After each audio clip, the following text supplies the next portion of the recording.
Allah says, "Oh, you who believe." Fasting is prescribed for you as it was prescribed for those before you, so that you may guard against evil. Stop right there. It ain't talking about Ramadan. Not just talking about fasting.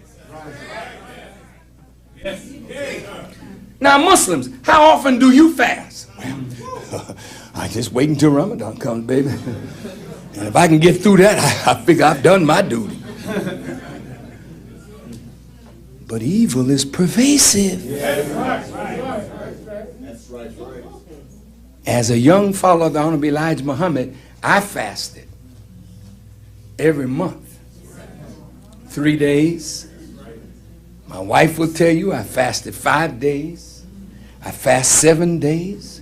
I fast 10 days. I fast 12 days. I fasted 40 days. Notwithstanding Ramadan now.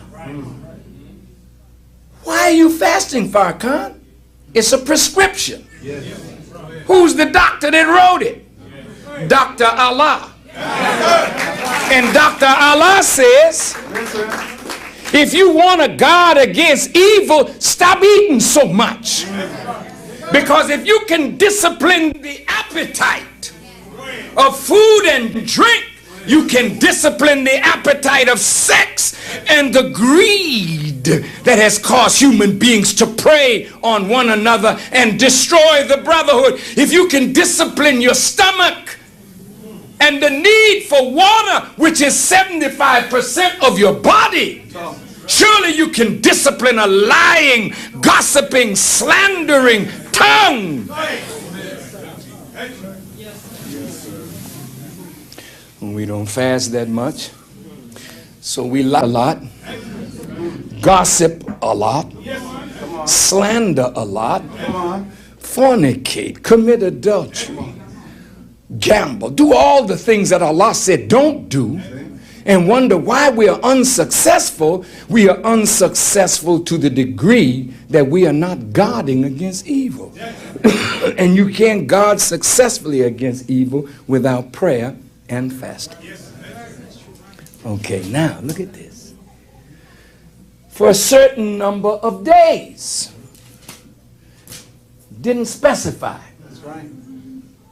That's telling you that all throughout the year you should practice fasting for a certain number of days. Yes, sir. Yes, sir. And whoever of you is sick and on a journey, you can fast a like number of other days. Now, it's not talking about Ramadan now. Yes, sir.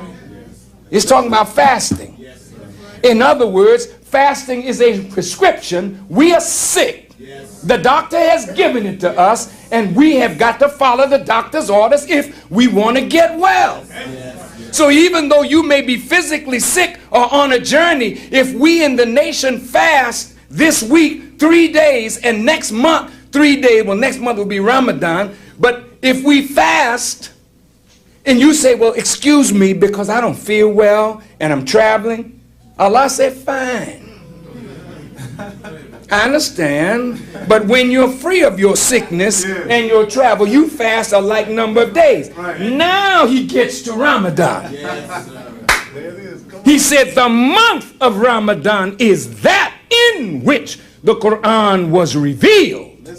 A guidance to men and clear proofs of the guidance and the criterion. Woo. Now my question to Islamic scholars, since this is a precise book, if the revelation started on the night of power, which is near the end of the month of Ramadan, sometime around the, what, 25th, 6th, 7th, somewhere in there, around in there, the night of power. They're not exactly sure which it was, but they come pretty close. If right near the end of the month, he heard the words Ikra, read, And then it says he went out of the cave. And it seemed like revelation had stopped for a while. Come on. That's right. Then he got another communication. Right. And then another. Right.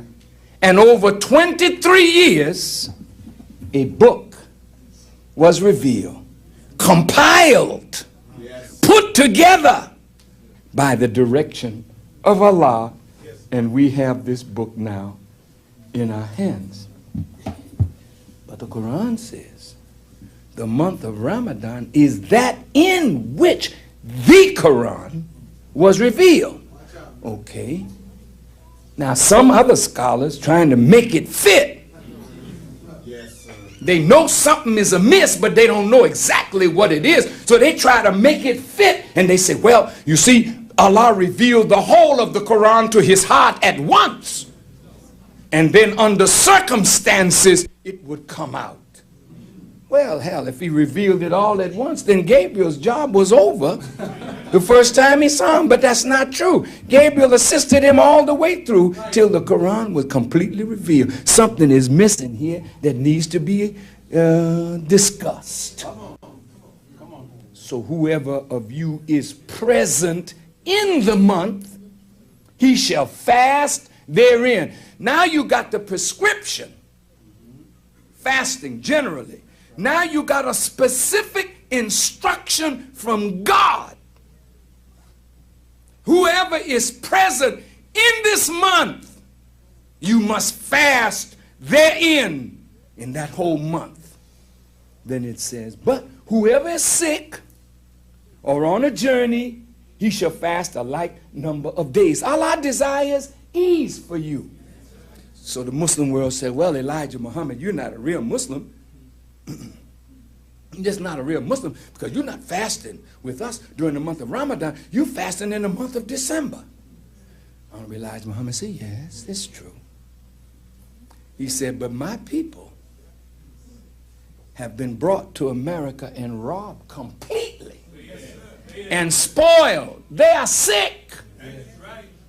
They have been robbed of Islam, robbed of the knowledge of Allah. Now they're on a journey, on a pilgrimage back to Allah. So since they are sick and on a journey, and Allah desires ease for us, since we have been following Christians and going crazy during December 25th with this big fat Caucasian from the North Pole, Santa Claus. And the Honorable Elijah Muhammad says, okay, we'll take December since it's the shortest number. No, the shortest days. And Allah desires ease.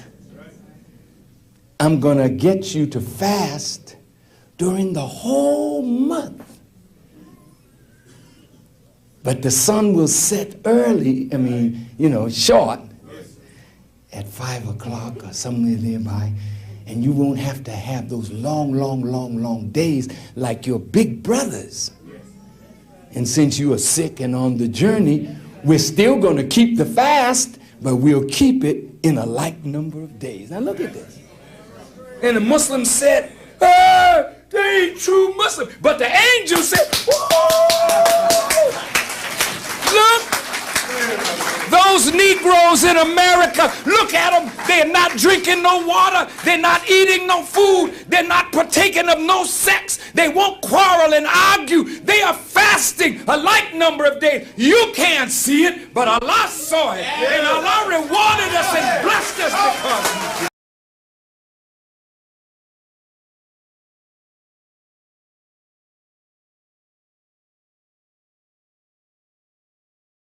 you go back, the Quran says that the month of Ramadan is that in which the Quran was revealed. Stop right there. Now the Quran didn't make a mistake, but we know that the Quran was not revealed in 1 month. It was revealed over a period of 23 years. So which Quran was revealed in the month of Ramadan? Is there another book that is to come in the month of Ramadan? Or is it that supreme understanding of this book will be given in the month of Ramadan? All the scholars agree that something here needs to be better understood, because the Quran was not revealed in the month of Ramadan. It began in the month of Ramadan. And when that first revelation came to Muhammad, the scholars say it came in the month of December. You hear that? If you can't go the whole 30 days with us, take one. If you get by one, try two. During the daylight hours from sun up, don't put anything in your mouth. No water, no food. If you feel that you're going to be famished, get up before the sun rises. Get up at around 5:30. And if you feel like you need something, make you something then. It's permissible. But if I were you, I would need food then. I would take me a nice herbal tea, water, and juice. And when the sun or the day begins to break, stop. When it's dark again, and eat. That discipline all day long. Think about it. People going to the water cooler at work drinking, and you are just not drinking. People eating their lunch and you smell it and want it, you not eat. Even during the daylight hours, a man is not allowed to take pleasure with his wife or vice versa during the daylight hours. If you can resist, your will be stronger. And so now, as we read this Quran, we are enlightened by its beauty, the majesty of these ayats. And you would not know that unless you are reading the Quran as we are instructed to do. If you don't mind, I'd like to say something about Ramadan.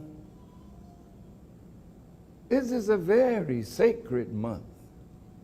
Not just a month of fasting, but a month of challenging ourselves in a way that after this month, when we take the Eid prayer and feast of joy, after having struggled to complete our 30 days, it brings us to a new day, a new year of our Islam. And so I want to say to those who tried, we thank Allah for you, and you are the beneficiaries of your striving. Yes, sir. What's going on, family? Last day. We done made it. Man, we done made it. Ramadan Mubarak. We on part 30, y'all. We on part 30. We shoot. We right there. We right there at the finish line, fourth quarter. We at the end of the game. Woo, we at the end of the game. All right, family. All right. In the name of Allah, the Beneficent, the Merciful, I bear witness that there is no God but Allah, and Muhammad is his messenger. I would like to greet you all with the greeting words of peace. We say it in the Arabic language of Assalamu alaikum. Now, before we get started, let me try to see what's going on. Look like some people are having trouble getting in to the meeting today.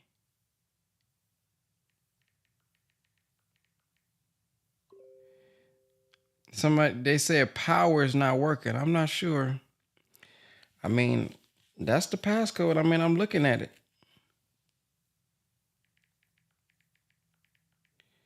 I'm looking at it. I don't know. They will have to make sure it's all caps. Sometimes they may not be doing They all see caps. they ain't following directions. See, they see it say all caps. Well, I guess they don't see that, right? But I did put all caps. Okay, let me say that. Make sure you use all caps for the passcode. Zoom passcode. All right, let me see if that'll work. Caps matter. What Brother Wesley say? God is in the details. Okay, there goes Sister Alexia.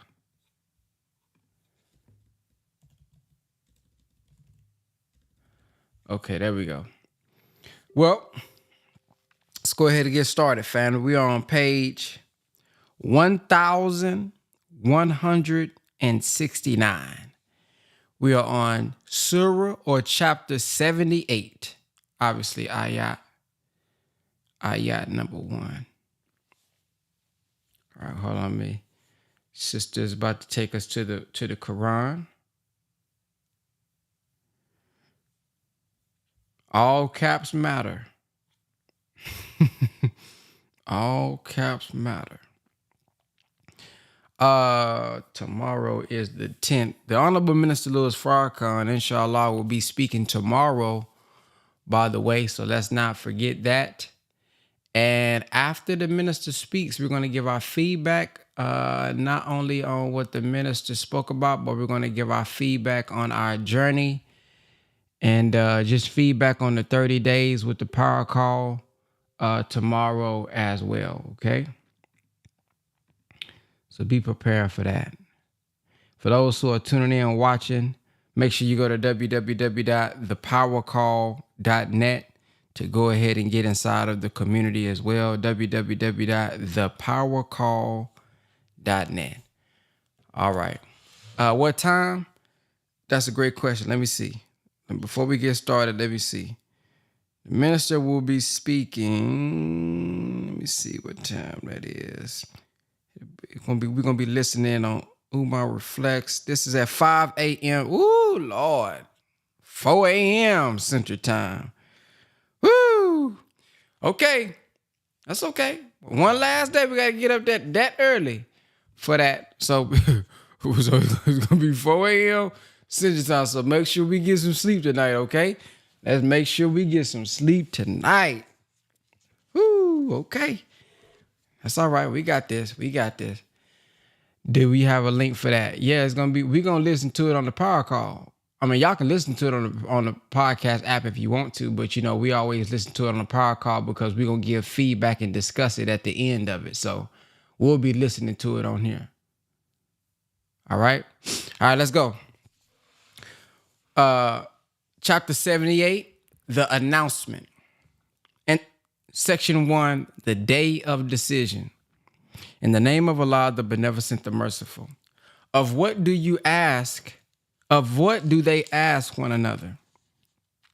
Of the tremendous announcement about which they differ. Nay, they will soon know. Nay, again, they will soon know. Have we not made the earth an expanse and the mountains as pegs?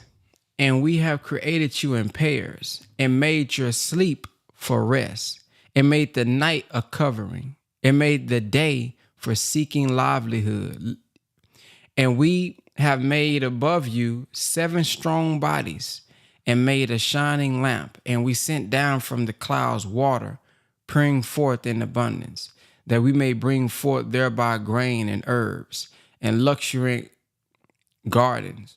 Surely the day of decision is appointed, the day when the trumpet is blown, so you come forth in hosts. And the heaven is open, so it becomes as doors, and the mountains are moved off, so they remain in semblance. Surely hell lies in wait, a resort for the inordinate, living therein for long years. They taste not therein coolness nor drink, but boiling in intensely cold water, requital corresponding. Surely they feared not the reckoning, and rejected our messages, giving the lie thereto. And we have recorded everything in a book. So taste, for we shall add to you not but chastisement. Section 2, the day of decision. Surely for those who keep their duty is achievement. gardens and vineyards, and youthful companions equals in age, and a pure cup. They hear not therein vain words, nor lying. A new reward from thy Lord, a gift sufficient. The Lord of the heavens and the earth, and what is between them, the beneficent. They are not able to address him.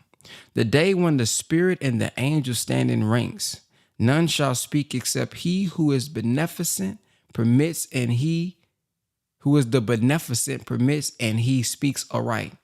That is the true day. So whoever desires may take refuge with his Lord. Truly, we warn you of chastisement near at hand, the day when man will see what his hands have sent before, and the disbeliever will say, would that I were dust. Brother King Cam.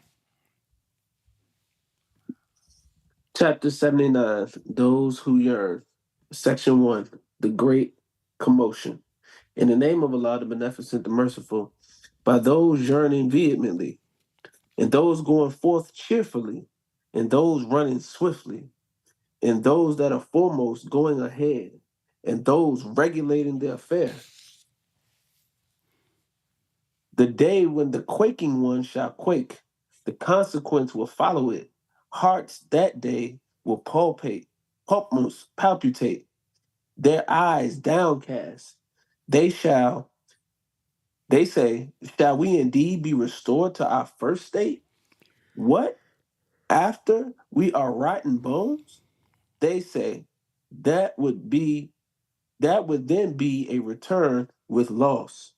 It is only a single cry, when lo, they will be awakened.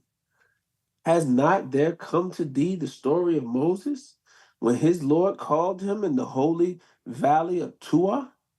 Go to Pharaoh, surely he has rebelled, and say, wilt thou purify thyself? And I will guide thee to thy Lord, so that thou fear him. So he showed him the mighty sign, but he denied and disobeyed. Then he went back hastily. So he gathered and called out. Then he said, I am your Lord, the Most High. So Allah seized him with the punishment of the hereafter and of this life. Surely there is in this a lesson for him who fears. Section 2, The Great Calamity. Are you the stronger in creation or the heaven? He made it. He raised high its height and made it perfect. And he made dark its night and brought out its light. And the earth he cast it after that. He brought forth from it its water and its pasture. And the mountains he made them firm, a provision for you and for your cattle. So when the great calamity comes, the day when man remembers all that he strove for, and hell is made manifest to him who sees. Then, as for him who is inordinate and prefers the life of this world, hell is surely the abode. And as for him who fears to stand before his Lord and restrains himself from low desires, the garden is surely the abode. They ask thee about the hour. When will that take place? About which thou remindest? To thy Lord is the goal of it. Thou art only a warner to him who fears it. On the day when they see it, it will be as if they had but tarried for an evening or a morning. My brother Khalil. Yes, sir. Chapter 80, He frowned. In the name of Allah, the Beneficent, the Merciful. He frowned and turned away, because the blind man came to him. And what would make thee know that he might purify himself, or be mindful so that the reminder should profit him? As for him who considers himself free from need, to him thou dost attend, and no blame is on thee if he purify himself not.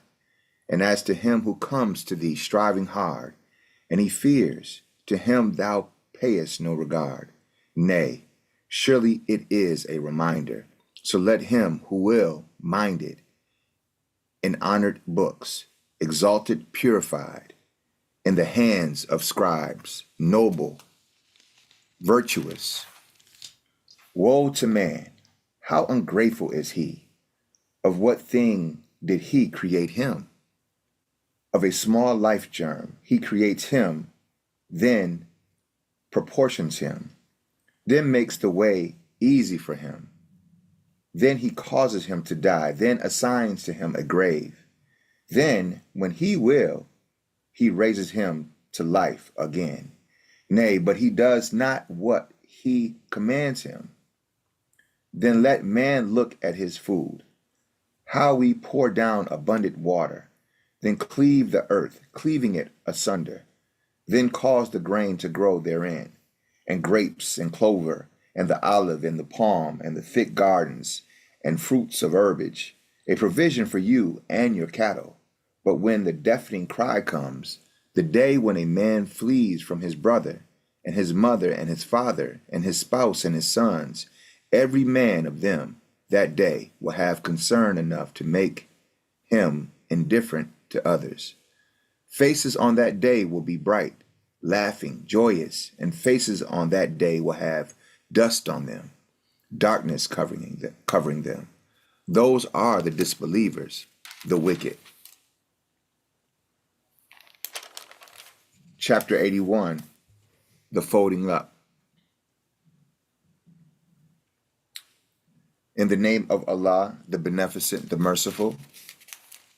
When the sun is folded up, and when the stars are dust-colored, and when the mountains are made to pass away, and when the camels are abandoned, and when the wild animals are gathered together, and when the cities are made to swell, and when men are united, and when the one buried alive is asked, for what sin she was killed, and when the books are spread, and when the heaven has covering removed, and when hell is kindled, and when the garden is brought nigh, every soul will know what it has prepared. Nay, I call to witness the stars, running their course, and setting, and the night when it departs, and the morning when it brightens. Surely it is the word of the bountiful messenger, the possessor of strength, established in the presence of the Lord of the throne, one to be obeyed and faithful, and your companion is not mad. And truly he saw himself on the clear horizon, nor is he niggardly of the unseen, nor is it the word of an accursed devil. Whither then are you going? It is not but a reminder for the nations, for him among you who will go straight, and you will not accept Allah please, the Lord of the worlds. Chapter 82, Sister Fatima. Assalamu alaikum, sister. Excuse me. Chapter 82, Al-Satar, the cleaving. Bismillahir-Rahmanir-Rahim. In the name of Allah, the Beneficent, the Merciful. When the heaven is cleft asunder, and when the stars become dispersed, and when the rivers are made to flow forth, and when the graves are laid open, every soul will know what it has sent before and what it has held back. O man, what beguiles thee from thy Lord, the gracious, who created thee, then made thee complete, then made thee in a right good state. Into whatever form he pleases, he casts thee. Nay, but you give the lie to the judgment, and surely there are keepers over you, honorable recorders. They know what you do. Surely the righteous are in bliss, and the wicked are truly in burning fire. They will enter in on the day of judgment and will not be absent from it. And what will make thee realize what the day of judgment is? Again, what will make thee realize what the day of judgment is? the day when no soul controls aught for another, and the command on Another that soul? day. I'm sorry. Another soul? The on mine says the day when no soul controls aught. Oh, okay, I see what you're saying. Okay, the day when no soul controls aught for another soul, and the command on that day is Allah's. Chapter 83, default in duty. Bismillah ar-Rahman ar-Rahim, in the name of Allah, the Beneficent, the Merciful. Woe to the cheaters. Woe when they take the measure of their dues from men, take it fully. And when they measure out to others or weigh out for them, they give less than is due. Do they not think that they will be raised again to a mighty day, the day when men will stand before the Lord of the worlds? Nay, surely the record of the wicked is in the prison. And what will make thee know what the prison is? It is a written book. Woe to that day to the rejectors. Woe on that day to the rejectors who give the lie to the day of judgment. And none gives the lie to it, but every exceedest of limits, every sinful one. When our messages are recited to him, he says, stories of those of yore. Nay, rather, what they earned is rust upon their hearts. Nay, surely they are that day debarred from their Lord. Then they will surely enter the burning fire. Then it will be said, this is what you gave the lie to. Nay, surely the record of the righteous is in the highest places. And what will make thee know what the highest places are? It is a written book. Those drawn near to Allah witness it. Surely the righteous are in bliss, on raised couches gazing. Thou reckonest in their faces the brightness of bliss. They are given to drink of a pure drink, sealed. The sealing of it is with musk, and for that let the aspirers aspire. And it is tempered with water coming from above, a fountain from which drink those drawn near to Allah. Surely they who are guilty used to laugh at those who believe. And when they passed by them, they winked at one another. And when they returned to their people, they returned exulting. And when they saw them, they said, surely these are in error. And they were not sent as keepers over them. So this day, those who believe laugh at the disbelievers on raised couches gazing. Surely the disbelievers are rewarded as they did. Allahu Akbar. Sister Diabra. Chapter 84, the bursting asunder. In the name of Allah, the Beneficent, the Merciful, when the heavens burst asunder and listen to its Lord and is made fit, and when the earth is stretched and casts forth what is in it and becomes empty and listens to its Lord and is made fit, O man, thou must strive a hard striving to attain to thy Lord until thou meet him.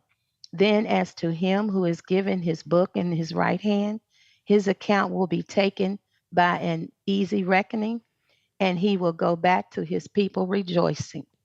And to him who is given his book behind his back, he will call for perdition and enter into bursting fire. Surely he was erstwhile joyful among his people. Surely he thought that he would never return to Allah. Yea, surely surely his Lord is ever seeing of him. But nay, I call to witness the sunset redness, and the night and that which it drives on, and the moon when it grows full, that you shall certainly ascend to one state after another. But what is the matter with them that they believe not? And when the Quran is recited to them, they adore him not, prostration. Nay, those who disbelieve give the lie, and Allah knows best what they hide. So announce to them a painful chastisement, except those who believe and do good. For them is a reward that shall never be cut off. The stars, chapter 85, the stars. In the name of Allah, the Beneficent, the Merciful, by the heaven full of stars and the promised day, and the barrier of witness and that to which witness is born, destruction overtake the companions of the trench, the fire fed with fuel, when they sit by it, and they are witnesses of what they do with the believers. And they punished them for not, but that they believed in Allah, the mighty, the praise, whose is the kingdom of the heavens and the earth, and Allah is witness of all things. Those who persecute believe in men and believe in women, then repent not. Theirs is the chastisement of hell, and theirs is the chastisement of burning. Those who believe and do good, theirs are gardens wherein flow rivers. That is the great achievement. Surely the grip of thy Lord is severe. Surely he is it. Surely he it is who creates first and reproduces. And he is the forgiving, the loving, Lord of the throne of power, the glorious, doer of what he intends. Has not there come to thee the story of the hosts of Pharaoh and Thamud? Nay, those who disbelieve give the lie, and Allah encompasses them on all sides. Nay, it is a glorious Quran in a guarded tablet. Brother Damien. Yes, sir. Assalamu alaikum. Excellent. Chapter 86, The Comer by Night. In the name of Allah, the Beneficent, the Merciful. By heaven and the comer by night. And what will make thee know what the comer by night is? The star of piercing brightness. There is not a soul, but over it is a keeper. So let man consider of what he has created. He has created a water pouring forth, coming from between the back and the ribs. Surely he is able to return him to life on the day when hidden things are manifested. Then he will have no strength nor helper. By the cloud giving rain, and the earth opening with herbage. Surely it is a decisive word, and it is not a joke. Surely they plan a plan, and I plan a plan. So grant the disbelievers a respite. Let them alone for a while. Chapter 87, the Most High. In the name of Allah, the Beneficent, the Merciful. Glory the name of thy Lord, the Most High, who creates, then makes complete, and who measures, then guides, and who brings forth herbage, then makes it dried up, dust colored, which shall make thee recite so thou should not forget, except what Allah please. Surely he knows the manifest and what is hid, and which shall make thy way smooth to a state of ease. So reminding indeed profits. He who fears will mind, and the most unfortunate one will avoid it. Who will burn in the great fire? Then therein he will neither live nor die. He indeed is successful who purifies himself and remembers the name of his Lord, then prays. But you prefer the life of this world, while the hereafter is better and more lasting.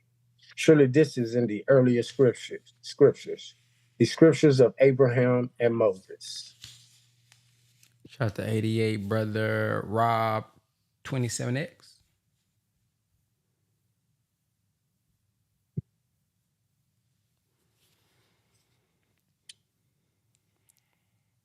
Okay, Brother Reggie.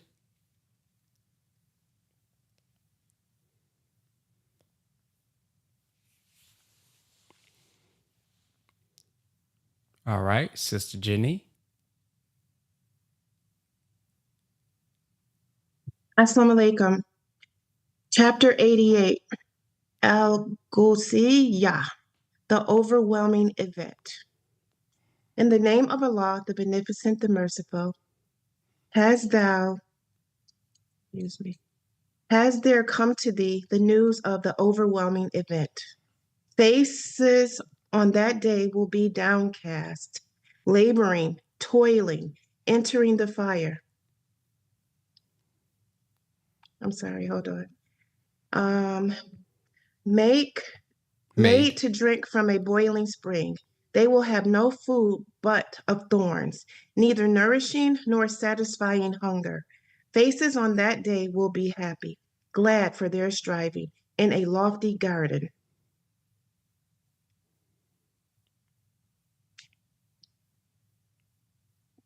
Thank you. Wherein thou wilt hear no vain talk. Therein is a fountain flowing. Therein are thorns raised high, and drinking cups ready placed, and cushions set in rows, and carpets spread out. See they not the clouds, how they are created, and the heaven, how it is raised high, and the mountains, how they are fixed, and the earth, how it is spread out? So remind, thou art only one to remind.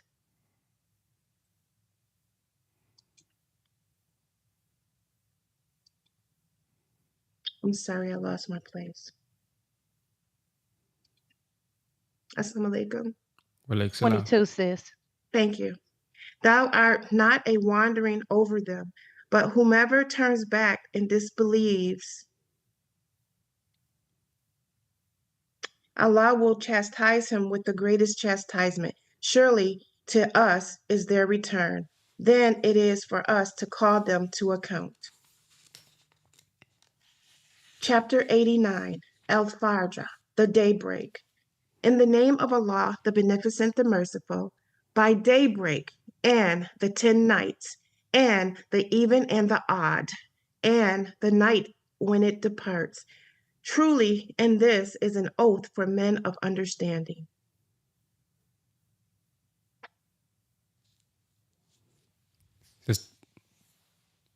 Hast thou not considered how thine Lord dealt with Ad of Amram, having lofty buildings, the like of which were not created in the land, and with Thamud, who hewed out rocks in the valley, and Pharaoh, the Lord of hosts, who exceeded his limits in the cities, and made great mischief therein? So thine Lord poured on them a portion of chastisement. Surely the Lord is watchful. As for men, when his Lord tries him, then gives him honor and favors, he says, my Lord honors me. But when he tries him, then straightens to him his substance, then says, my Lord has disgraced me. Nay, but you honor not the orphan, nor do you urge one another to feed the poor. And you devour heritage, devouring all. And you love wealth with exceeding love. Nay, when the earth is made to crumble to pieces, and thy Lord comes with the angels rank on ranks, and hell is made to appear that day, on that day man will be mindful, and of what use will being mindful be then? He will say, oh, would that I had sent before this my life, but none can punish as he will punish on that day, and none can bind as he will bind on that day. O souls, thou art at rest. Return to thy Lord well pleased, well pleasing. So enter among my servants and enter my garden. Brother Rob, 27X, are you ready now? Yes, sir. Thank you, Brother Ben. Yes, sir. Assalamu alaikum, family. Excellent. In the name of Allah, the Beneficent, the Merciful. Nay, I call to witness this city, and thou wilt be made free from obligation in this city. And the begetter and he whom he begot. We have certainly created man to face difficulties. Does he think that no one has power over him? He will say, I have wasted much wealth. Does he think that no one sees him? Have we not given him 2 eyes and a tongue and 2 lips, and pointed out to him the 2 conspicuous ways? But he attempts not the uphill road. And what we make thee comprehend what the uphill road is. It is to free a slave, or to feed in a day of hunger, an orphan nearly related, or the poor man lying in the dust. Then he is of those who believe and exhort one another to patience, and exhort one another to mercy. These are the people of the right hand. And those who disbelieve in our messages, they are the people of the left hand. On them is a fire closed over. Chapter 91, the sun. In the name of Allah, the Beneficent, the Merciful, by the sun and his brightness, and the moon when she borrows light from him, and the day when it exposes it to view, and the night when it draws a veil over it, and the heaven and its make, and the earth and its extension, and the soul and its perfection. So he reveals to it its way of evil and its way of good. He is indeed successful who causes it to grow. And he indeed fails who buries it. Thamud rejected the truth in their inordinacy. When the basis of them broke forth with mischief, so Allah's messenger said to them, leave alone Allah's she-camel and give her to drink. But they called him a liar and slaughtered her. So their Lord destroyed them for their sin and leveled them with the ground. And he fears not its consequence. Yes, sir. Chapter 92. Brother Reggie, ready now?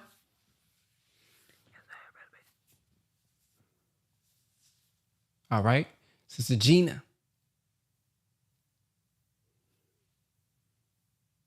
I can't hear you, Sister Randisha. Can y'all hear Sister Randisha? I can't hear her. I see your mic moving, but I don't hear nothing. Y'all hear her? I can't hear her.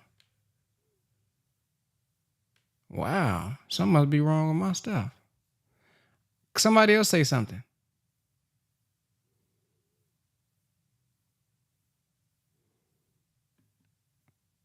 Hold on. I don't know what's going on. I can't hear y'all no more. Say something again, y'all. Wow. Hold on, y'all. I don't know. Hold on. No, but they can't hear him. YouTube saying they can't hear him either. So it ain't just me. Dang, that's crazy. This would happen right in the middle. Hold on. Let me see if it's something on my end. Because YouTube said they can't hear him either. But I do see that the volume is moving. Test speaker. Problem. Okay, there we go. There it was. It was just a little set. Is brother Ben here? He tells him about the minister. Yeah, I hear you. I hear y'all now. Go ahead. I'm sorry. All right. Thank you, sir. Chapter 92, Al-Lail, the night. In the name of Allah, the Beneficent and Merciful. By the night when it draws a veil, and the day when it shines, and the creating of the male and the female. Your striving is surely for diverse ends. Then as for him who gives and keeps his duty and accepts what is good, we facilitate for him the way to ease. And as for him who is niggardly and considers himself self-sufficient and rejects what is good, we facilitate for him the way to distress. And his wealth will not avail him when he perishes. Surely ours is it to show the way, and surely ours is the hereafter and the former. So I warn you of the fire that flames. None will enter it but the most unfortunate, who rejects the truth and turns his back. And away from it shall be kept the most faithful to duty, who gives his wealth, purifying himself. And none has with him any boon for a reward, except seeking of the pleasure of his Lord, the Most High. And he will soon be well pleased. Chapter 93. Duha, the brightness of the day. In the name of Allah, the Beneficent and Merciful. By the brightness of the day, in the night when it is still, thy Lord has not forsaken thee, nor is he displeased. And surely the latter state is better for thee than the former. And soon will thy Lord give thee so that thou wilt be pleased. Did he not find thee an orphan and give thee shelter, and find thee groping, so he showed the way, and find thee in want, so he enriched thee? Therefore the orphan oppress not, and him who asks chide not. In the favor of thy Lord proclaim. Chapter 94. I think that's 2. Oh. Okay. Thank you. Yes, sir. Yeah. Oh, yo, crazy in the comment. Sister Gina's next, Brother Ben. Yeah, because I was looking. Sister Gina? Yeah, I don't know. Assalamu alaikum, Ramadan Mubarak. Bismillahirrahmanirrahim. Chapter 94, the expansion. In the name of Allah, the Beneficent, the Merciful. We have not expanded for thee thy breast, and removed thee from thy burden, which weighed down thy back, and exalted for thee thy mention. Surely with difficulty is ease. With difficulty is surely ease. So when thou art free from anxiety, work hard and make the Lord thy exclusive object.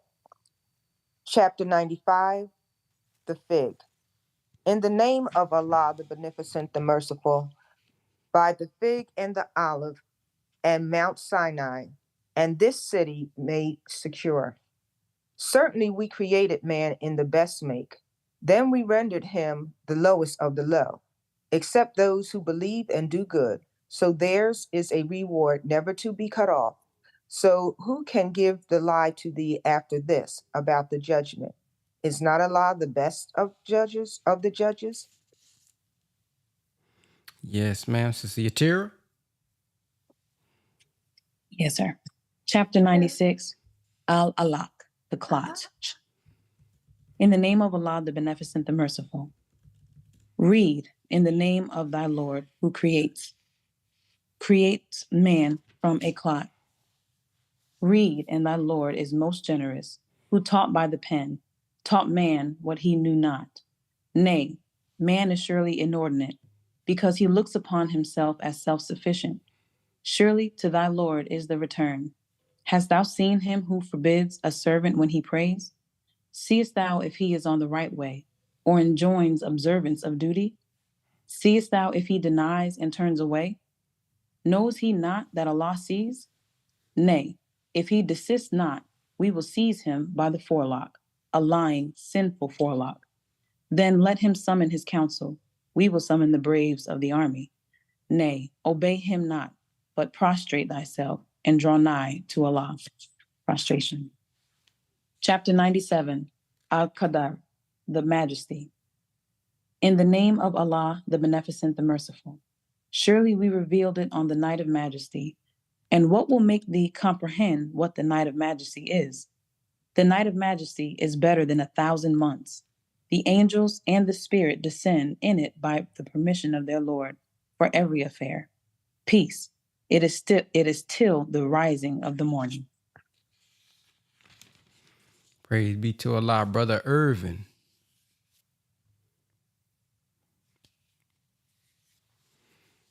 Sister Ebony. I'm here. Okay, there you go. Assalamu alaikum. Ramadan Mubarak.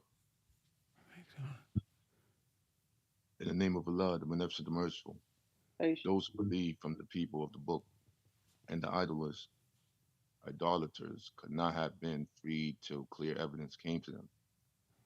A messenger from Allah reciting pure praises. When an R, where I'm sorry. Is it just me or is he coming in really low? I can barely hear him.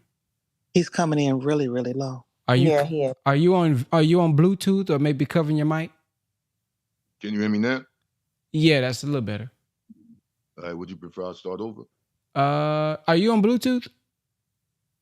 No. Okay. Yeah, if you can start over. Gotcha. In the name of Allah, the Beneficent, the Merciful, those who disbelieve from among the people of the book and the idolaters could not have been freed till clear evidence came to them. A messenger from Allah, reciting pure pages, wherein are all right books, nor did those whom the book was given become divided till clear evidence came to them. And they are enjoined not but to serve Allah, being sincere to Him in obedience, upright, and to keep up prayer and pay the poor rate. And that is the right religion. Those who disbelieve from among the people of the book and the idolaters will be in fire of hell, abiding therein. They are the worst of creatures. Those who believe and do good, they are the best of creatures. Their reward is with their Lord, gardens of perpetuity, wherein flow rivers abiding therein. Allah is well pleased with them, and they are well pleased with Him. That is for him who fears his Lord. Praise be to Allah. Yes, sir. Sister Ebony.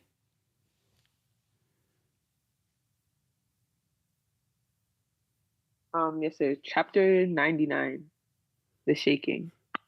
In the name of Allah, the Beneficent, the Merciful, when the earth is shaken with her shaking, and the earth brings forth her burdens, and man says, "What has befallen her?" On that day she will tell her news, as if the Lord had revealed to her. On that day men will come forth in sundry bodies, and they may be shown their works. So he who does an atom's weight of good will see it, and he who does an atom's weight of evil will see it. Chapter 100, the assaulters.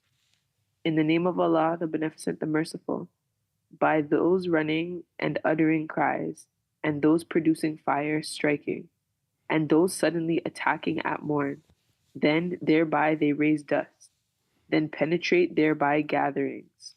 Surely man is ungrateful to his Lord, and surely he is witness of that. And truly, on account of the love of wealth, he is niggardly.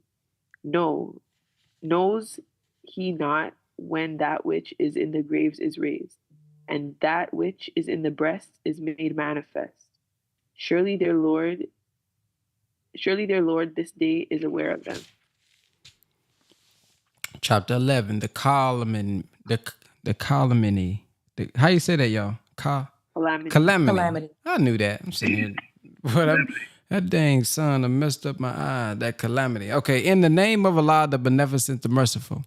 The calamity. What is the calamity? And what will make thee know how terrible is the calamity? The day wherein men will be as scattered moths, and the mountains will be as carded wool. Then as for him whose measure of good deeds is heavy, he will live a pleasant life. And as for whose measure of good deeds is light, the abyss is a mother to him. And what will make thee know what that is? A burning fire. Chapter 2, the abundance of wealth. In the name of Allah, the Beneficent, the Merciful, abundance diverts you until you come to the graves. Nay, you will soon know. Nay, again, you will soon know. Nay, with that you knew with a certain knowledge. You will certainly see hell. Then you will see it with certainty of sight. Then on that day you shall certainly be questioned about the boons. Chapter 103, the time. In the name of Allah, the Beneficent, the Merciful, by the time, surely man is in loss, except those who believe and do good and exhort one another to truth and exhort one another to patience. Chapter 104, the slanderer. In the name of Allah, the Beneficent, the Merciful, woe to every slanderer, defamer, who amasses wealth and counts it. He thinks that his wealth will make him abide. Nay, he will certainly be hurled into the crushing disaster. And what will make thee realize what the crushing disaster is? It is the fire kindled by Allah, which rises over the heart. Surely it is closed in on them in extended columns. Brother King Cam? In the next, can you hear me? Yep, I can hear you. Okay, yeah, I had to get off the Bluetooth. All right. In the name of Allah, the Beneficent, the Merciful, hast thou not seen how thy Lord dealt with the possessors of the elephant? Did he not cause their war to end in confusion and send against them birds and flocks, casting at them decreed stones? So he rendered them like straw eaten up. Chapter 106, the Quranic. In the name of Allah, the Beneficent, the Merciful, for the protection of the Quraysh, their protection during journey in the winter and the summer. So let them serve the Lord of this house, who feeds them against hunger and gives them security against fear. Brother Khalil. Chapter 107, Acts of Kindness. In the name of Allah, the Beneficent, the Merciful, hast thou seen him who belies religion? That is the one who is rough to the orphan and urges not the feeding of the needy. So woe to the praying ones who are unmindful of their prayer, who do good to be seen and refrain from acts of kindness. Chapter 108, the abundance of good. In the name of Allah, the Beneficent, the Merciful, surely we have given thee abundance of good. So pray to thy Lord and sacrifice. Surely thy enemy is cut off from good. Chapter 109, the disbelievers. In the name of Allah, the Beneficent, the Merciful, say, O disbelievers, I serve not what you serve, nor do you serve him whom I serve, nor shall I serve that which ye serve, nor do you serve him whom I serve. For you is your recompense, and for me my recompense. Chapter 110, the help. In the name of Allah, the Beneficent, the Merciful, when Allah's help and victory comes, and thou seest men entering to the religion of Allah in companies, celebrate the praise of thy Lord and ask his protection. Surely he is ever returning to mercy. Chapter 111, the flame. In the name of Allah, the Beneficent, the Merciful, Abu Lahab's hand will perish, and he will perish. His wealth and that which he earns will not avail him. He will burn in fire, giving rise to flames. Here we go. And his wife, the bearer of slander, upon her neck a halter of twisted rope. Chapter 112, the unity. In the name of Allah, the Beneficent, the Merciful, say he Allah is one. Allah is he on whom all depend. He begets not, nor is he begotten, and none is like him.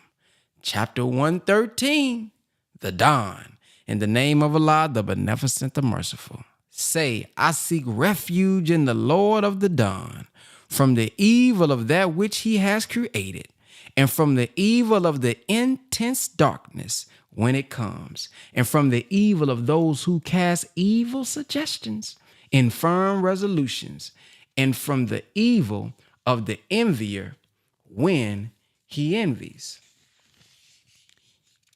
Oh, wow. That ain't it.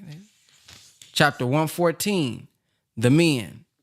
In the name of Allah, the beneficent, the merciful, say, I seek refuge in the Lord of men, the King of men, the God of men, from the evil of the whispering of the slinking devil, who whispers into the hearts of men from among the jinn and the men. Praise be to Allah. We have completed day number 30 of our Quran. Woo-wee. But we did that thing, did we, man? Golly. Yes, sir. Woo! Tried to put a little, I should have ended like Sister Bridget. And from evil and the intense darkness when it, Sister Bridget don't be playing, boy. Yes, indeed. Oh, wow. Wow. Yeah, buddy. I love to hear her read. Yeah, that's another stream of income right there for sure. Real. All right, if y'all have anything that you guys would like to share that stood out for you, go ahead and press. Brother Khalil got that voice too, man. Yes, sir. Go ahead and press the number 9 at this time. Go ahead and press the number 9 at this time. Man, we did it, y'all. We done. Look at everybody pressing number 9. Everybody pressing number 9 today. Everybody got a little rest last night. Look at everybody. Boy, day 17, boy, y'all was on here sleep like a mug. Boy, day number 9. They say I'm finishing strong, boy. Okay, let's go to Sister Yolanda. Hilarious. This is day 30, not number 9. This day 30. So, chapter 114, the men. In the name of Allah, the beneficent, the merciful, I seek refuge in the Lord of men, the King of men, the God of men, from the evil whisperings of the slinking devil, who whisper into the hearts of the men from among the jinn and the men. I so have to say this to myself in my daily salats, because that jinn in me, especially if somebody throw me a curveball that I wasn't ready to receive, I have to tell the jinn in me, sit down, rise above emotions into the thinking of the God. It's not talking about necessarily, in my opinion, the outside fiery spirits. I gotta tame that fiery spirit in myself so that I can stay on the straight path. And not, every once in a while I might, fall down, but I get up. As the song Donnie McClurkin says, we fall down, but we get up. I have to keep this in my rotation, because the slinking devil in myself can come up at any time when I am dissatisfied, or maybe if I see something that looks foreign to me. For example, some of the comments on the calls, I was like, mm-mm. But nevertheless, I rise, stay in my lane, mind my business, because I don't know what people are going through. The men, the slinking devil, and myself don't whisper in my ear. And when I was growing up, I used to tell people, I am having a crazy day. I'm having a crazy day because I didn't call it the jinn, I called it the devil and a God in my mind. There will be days where I can feel the God in my mind and the devil, the slinking jinn in me, battling up there. And people would look at me like I'm crazy. I'm like, I have to put a do not disturb sign on me because they be going for it in my mind. And I'm like, is this crazy? Nevertheless, I continue to rise.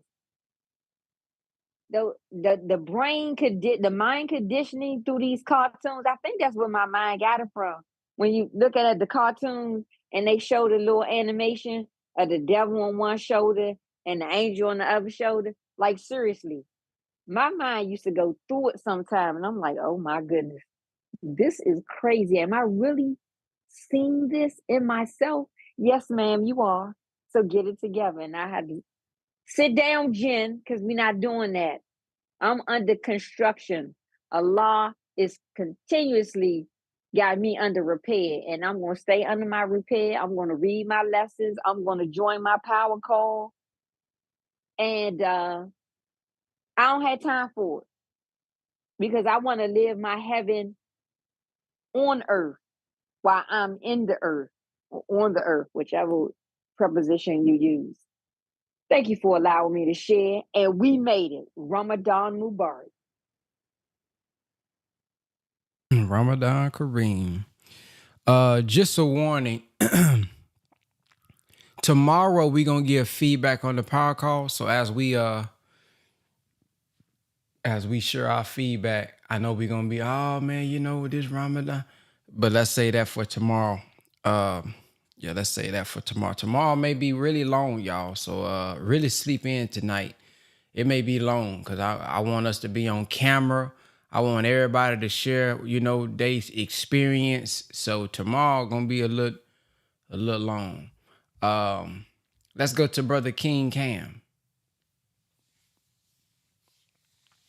Yes, sir. Tell them tomorrow, wait till you wake up and brush your teeth, comb your hair, ready to turn that camera on. Because it's going to be, like you said, it's going to be a long day. But I look forward to it, man.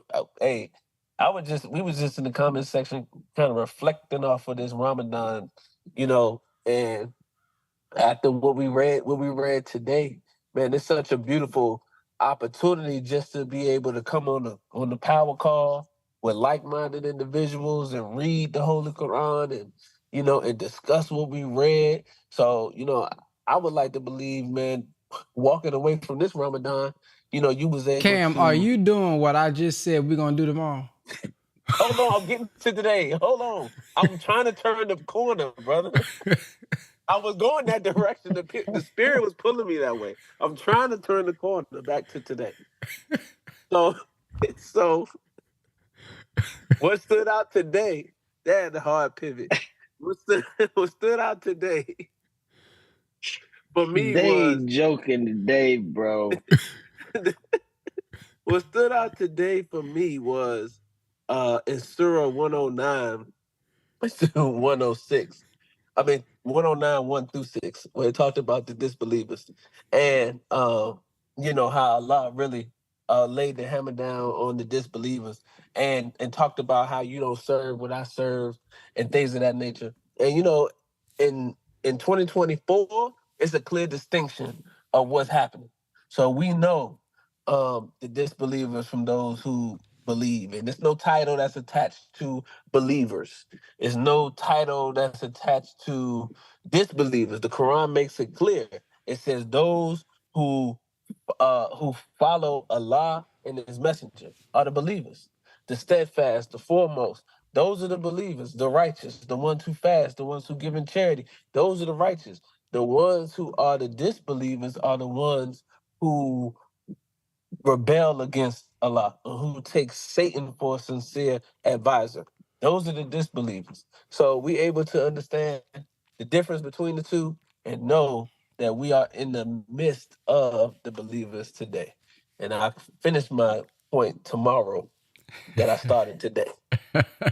Praise be to Allah. Brother Cam said, as we was reflecting on Ramadan in the comment section, you know, I would like to... Man, one of the things that stood out for me, man, is, man, let me tell y'all something, bro. People online use, I mean, they just, oh my goodness. Do y'all know somebody said in the Quran, do you see where in the Quran it says the face turned dark see, Prophet Muhammad didn't like black people. I'm like, oh my God. Let me tell y'all what they talking about, right? So look, it says this is part 30, right?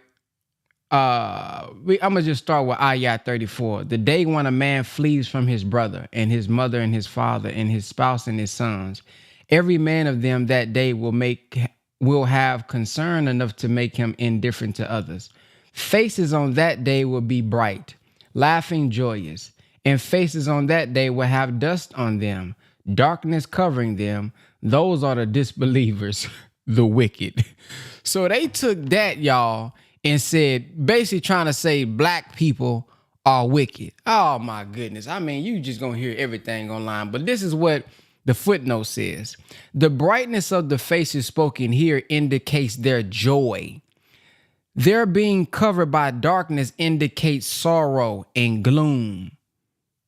It's not talking about literally a black person or a dark-skinned person, y'all. So that's one of the first things that stood out for me, man, because, somebody just commented that on, you know what they be doing online. So somebody just commented that on my Instagram a couple days ago. And when I said, man, it's not talking about literally black people, man. But another thing that stood out for me, it says, this is Surah 94, starting with Ayah 4. And exalted for thee thy men, surely with difficulty is ease. With difficulty is surely ease. Now, oftentimes we hear after difficulty is ease, and I think when you translate it, all that, it still means essentially after difficulty comes ease. But when we read surely with difficulty it is ease, it reminds me of the minister saying, don't duck the difficulty, face the difficulty. Face it. So it's through facing the difficulty that we're going through. It's through doing those difficult things in our lives that we just, makes us uncomfortable. That's where the ease comes from. So there are probably some things in our life that's difficult to learn, difficult to overcome, difficult to do, difficult to say. But it's those things that brings about in your life the ease that you're really looking for. The ease that we're looking for won't be easy. It may be hard. It's going to be difficult.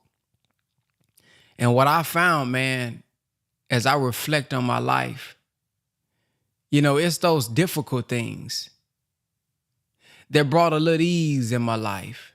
It's those things that I had to grow into. Yeah, that brought a little ease into my life. Yep. And maybe Allah permits difficulty to make us grow. It's like He has a course for you. When you say you want to be something in life, it's almost like, okay, you sure this is what you want to be? Okay, here go your course now. I'm going to have you go through this here. I'm going to permit you to go through this. And we don't understand what's going on. But the more we just face the difficulty and overcome the particular trials in our life, see, because what a trial for you, it may not be a trial for me. And what's difficult in a trial for me may not be difficult in a trial for you. See, we have been raised in different ways. I got a different background than you got. You got a different background than I got. So we got to be mindful when we looking at somebody else and we're saying, oh man, that's just easy to do. That may be easy for you, but it ain't easy for me. See, it's not easy for me to say I love you too.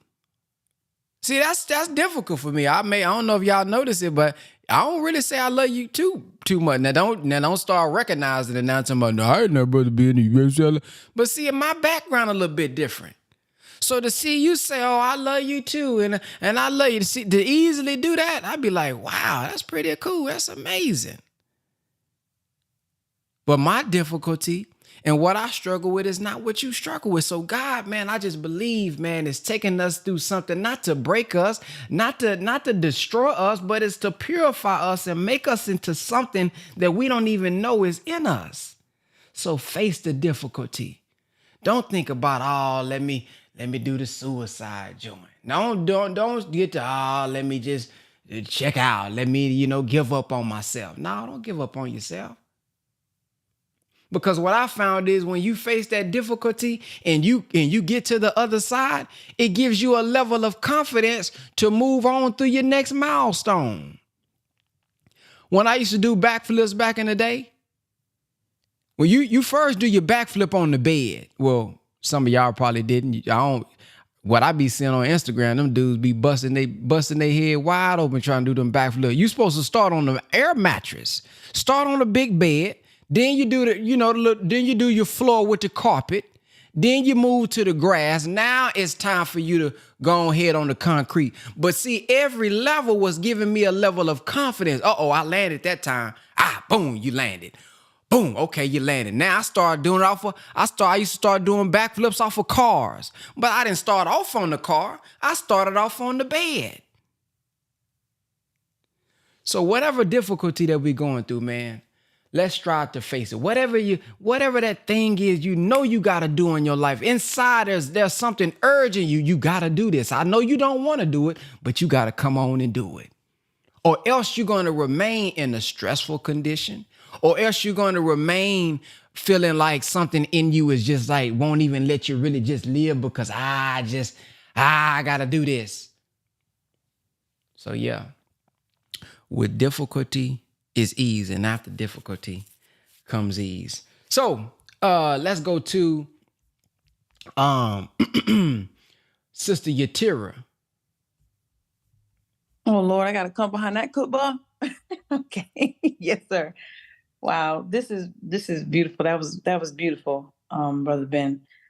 So let me just go to where my points was here and this beautiful, magnificent reading.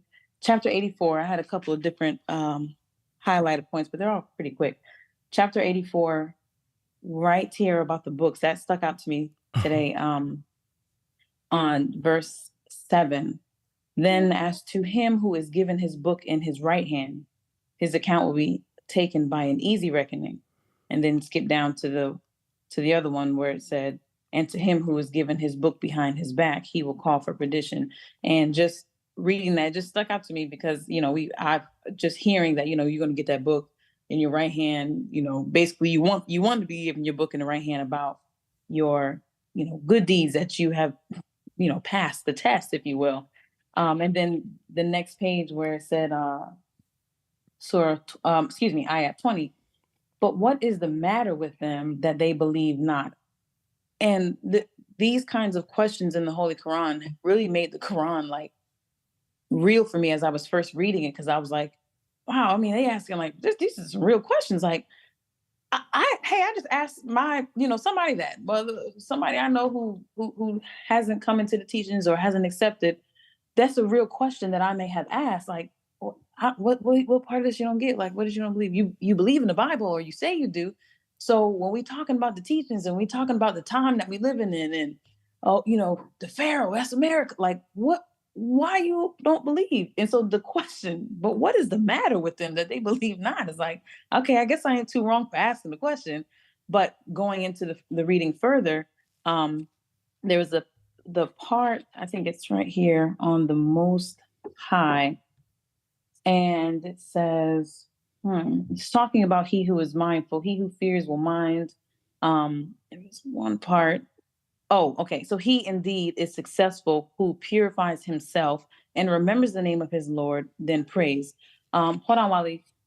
And so it just kind of tying into that last point on how, for me, as I'm growing still in my Islam, that the focus is not on those who don't believe, but it says here, he indeed is successful who purifies himself, not who purifies others, and I find that for me personally, I am like, I want to help you, or this is what's going on, all you got to do is this, and I get energized trying to, it's one thing to help somebody, but you just can't do the work for somebody. You can't wear the burden. And the Holy Quran talks about that. All that is all through the Holy Quran, reading about, one person can't wear the burden or carry the burden of another, of another. So that really, this book really strengthens me in my faith. And I think there was one more thing on the city, and it was, okay, yes, the last few verses, but so number 12, verse 12, in the city is chapter 90. And what will make thee comprehend what the uphill road is? It is to free a slave, or to feed in a day of hunger, an orphan nearly related, or the poor man lying in the dust. Then he is of those who believe and exhort one another to patience and exhort one another to mercy. These are the people of the right hand. There goes that right hand again. And the left hand is mentioned under, but I just want to end and stick on the right hand because, again, for me, that's what sticks out. It's about the attitude that we have. What will make thee comprehend what the uphill road is? Freeing a slave, feeding people, like these are all things that deals with service to humanity. There's people hungry in our backyards, the MGT and the FOI for every Saturday, and for the month of Ramadan, we've been feeding our people. And so to do something like this, there's hunger across the world. And for us to be able to start at home, knowing that we are the whole world we want to heal, the whole world we want to fix. We want to see evil gone. We want to see hunger gone. We want to see these pains and the indecency gone. But it starts right at home first, and then it spreads abroad. So to focus on that individually, back to self-improvement, back to the basis of community of self-improvement is the basis for community development. I have to individually see what the uphill road is.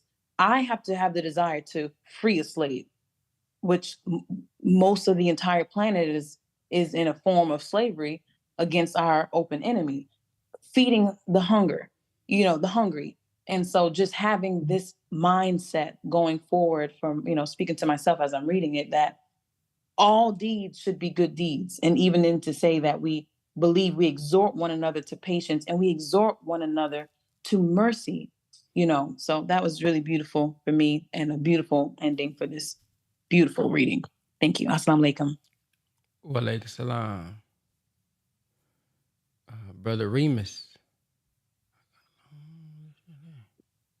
Yes, sir. Assalamu alaikum. Ramadan Mubarak, everybody.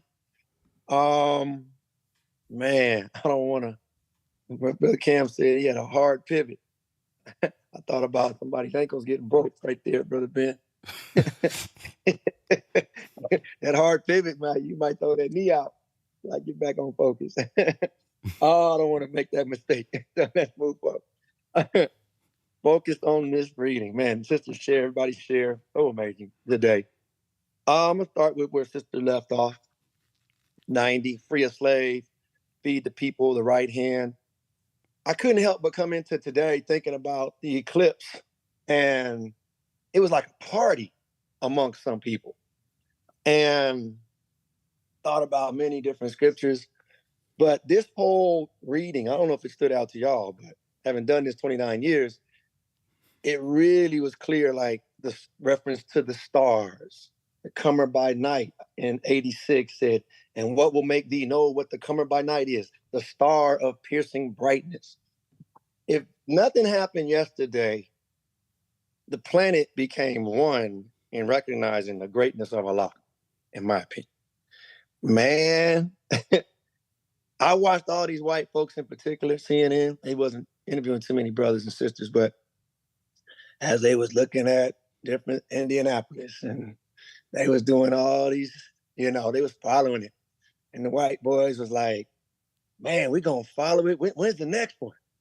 Shoot, man, it's not, we gonna follow it, even if it's in the ocean.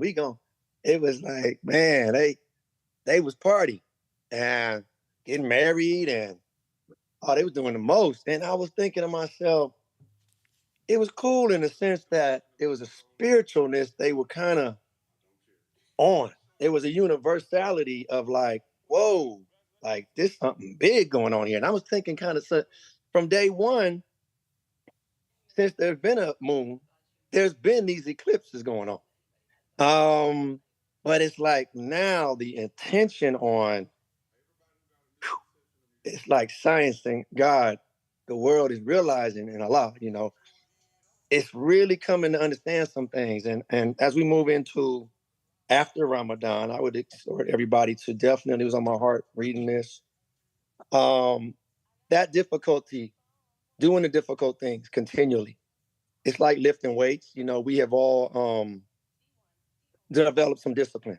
If you come through Ramadan one day or 30 days in a row or half of them or hit and miss, whatever, you've developed some more discipline. We all have.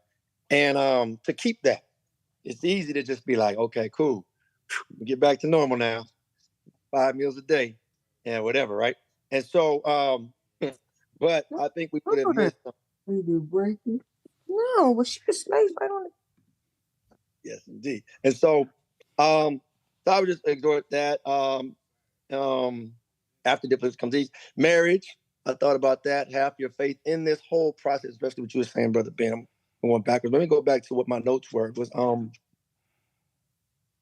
yeah, it's not really a time to celebrate, I think.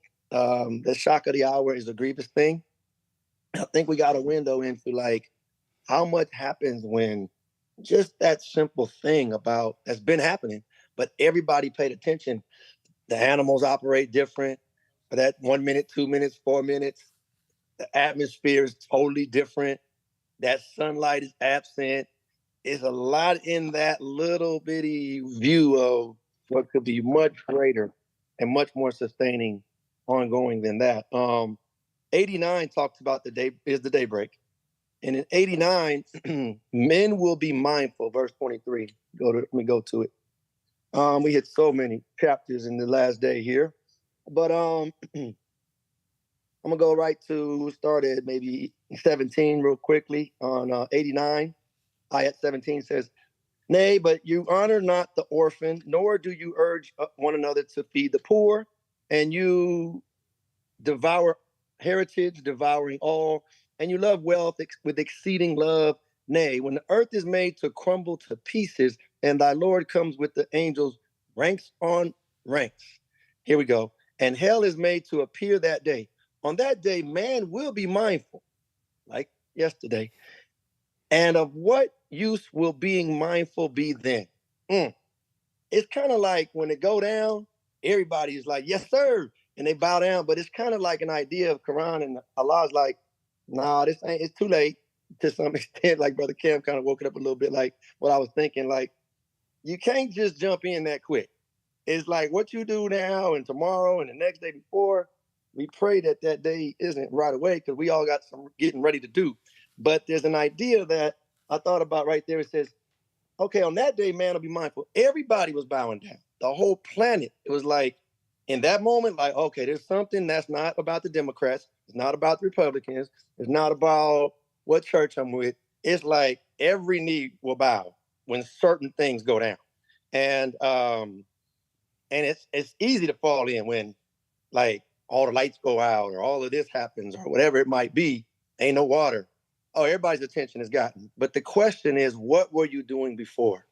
And it seems that the whole reading today, it really drove that point home. The expansion talked about it. I don't know if y'all noticed it, but the stars and the moon and the sun, the daybreak, it was a lot of references to the sun and the moon and the stars. I got, maybe my attention was just really on it. So I was, you see you buy a brand new car and all of a sudden you just see that car. Maybe that has something to do with it. But nonetheless, that was big to me.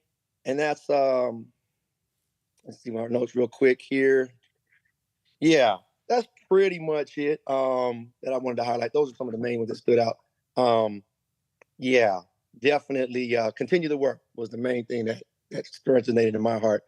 We celebrate today, tomorrow, we're going to do our thing, but keep on feeding somebody that's hungry because there's going to be a whole lot of folks out here still hungry even after Ramadan. And do your best and let's keep it pushing.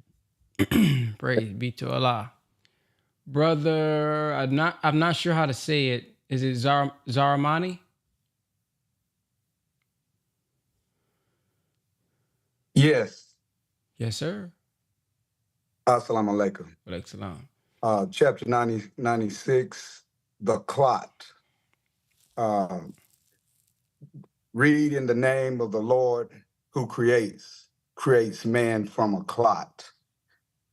In the name of Allah, the beneficent and merciful, when Allah's help and victory comes, and thou seest men entering religion of Allah in companies, celebrate the praise of the Lord and ask his protection. Surely he is ever returning to mercy.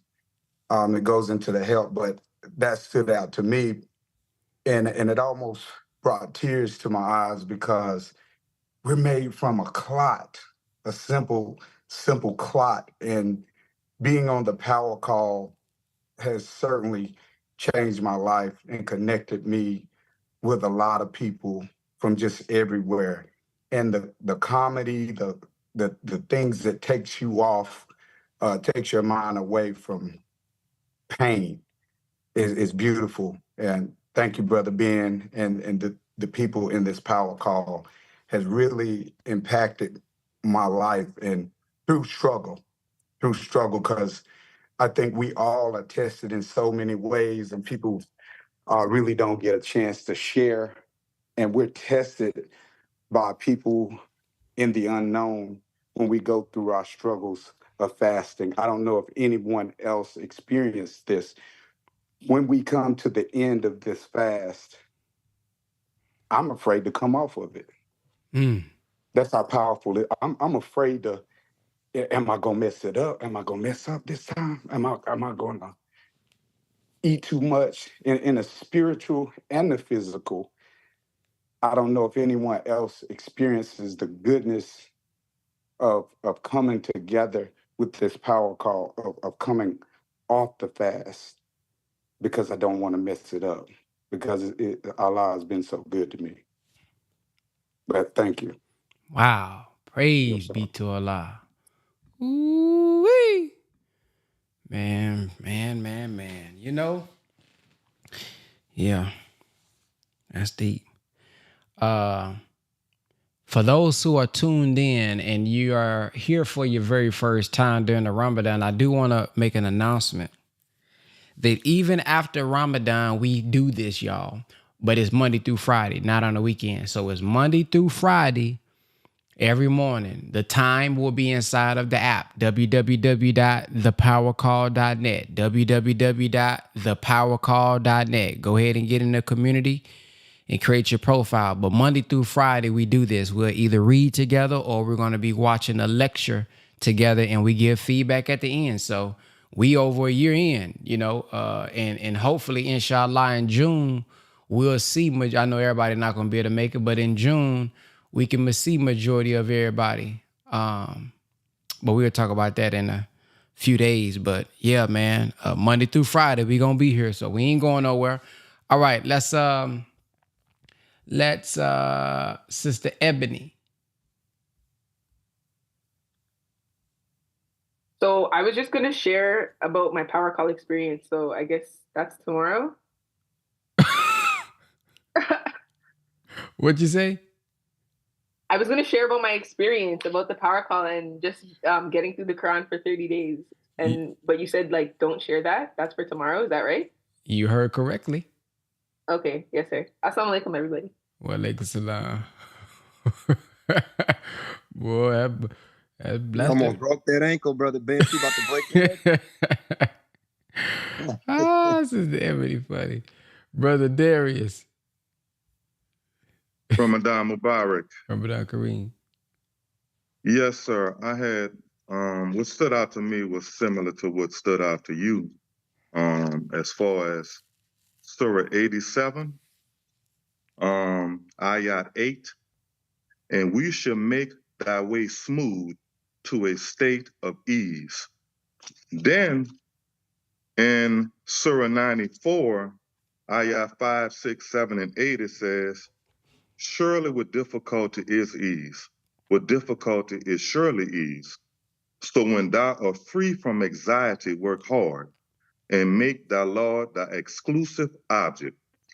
All of that really made me think about Ramadan and think about our struggle with Ramadan. I was thinking about when we first started, how we were breaking our fast at, depending on where you live in the country, 7:30, 7:35. Now it's 8:03, 8:04. So I looked at that as a blessing. As we got stronger in this, our days got longer. And I looked at it like Allah did that on purpose. Like this was purposely done to help us get stronger throughout the fast. And then I was telling somebody this, and they were kind of like, looking at it like it was a burden. I was like, no, man, alhamdulillah, all praise is due to Allah. I'm grateful Allah did it like that. We learned in this Quran that, a leaf don't fall off a tree without Allah's permission. So I looked at all of that as a blessing. And then it said, and make thy Lord thy exclusive object. I think we all have been doing that, not even just with prayer. I've been talking to Allah all day, just having conversations with Allah all day. I went to a park. There's a beautiful park near my house. And maybe 2 hours before it was time to break fast, I went and walked. And while I was walking, I was listening to a lecture by Sister Ava Muhammad. May Allah be pleased with our sister. And like I said, this park is beautiful. And I came around a bend and I could see this tree. It had some buds on it, like the leaves was coming back. And I passed the tree, not even thinking, and looked at it and said, "Oh, praise is due to Allah." Like we about to get summer. We about to, I think sometimes we be so busy, we don't even notice things like that. I know I don't. So just how in tune I am, what's going on in my surroundings, just being present on a day-to-day basis, because you can't think about next week and next month while you're doing this fast. You have to be present to be successful. And so those are the few verses that stood out to me, brother. Thank you. Praise be to Allah.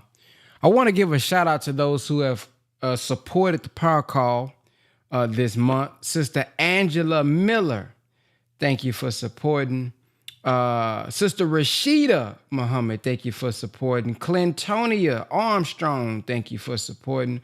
Brother Rodney, thank you for supporting. We got Sister Takia, thank you for supporting. And that's it. So I thank y'all for you all's support of the Power Call efforts. Shout out to y'all. Up next, we have Brother Darius. Hold on, Sister Sunshine. And she said, I supported this month as well. I don't see it on here. Oh, you might have did it through Zelle. Okay. I'm gonna call out the Zelle after the next person. Brother Darius. I just went, brother. You sure did, didn't you? Brother John. Brother John.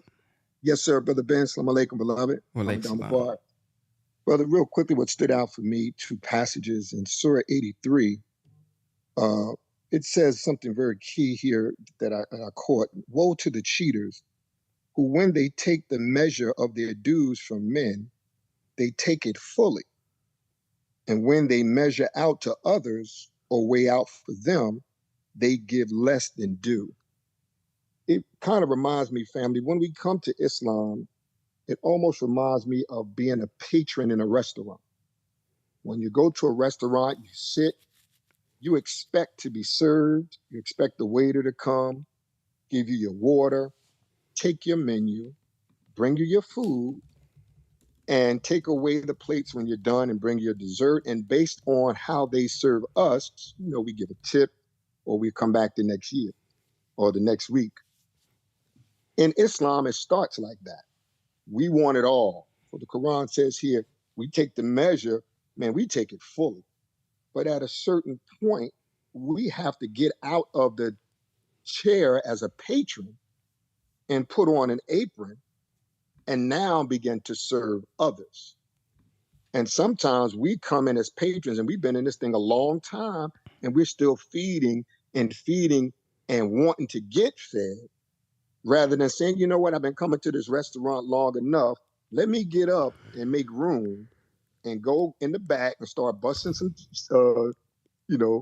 busting down these tables and let me serve.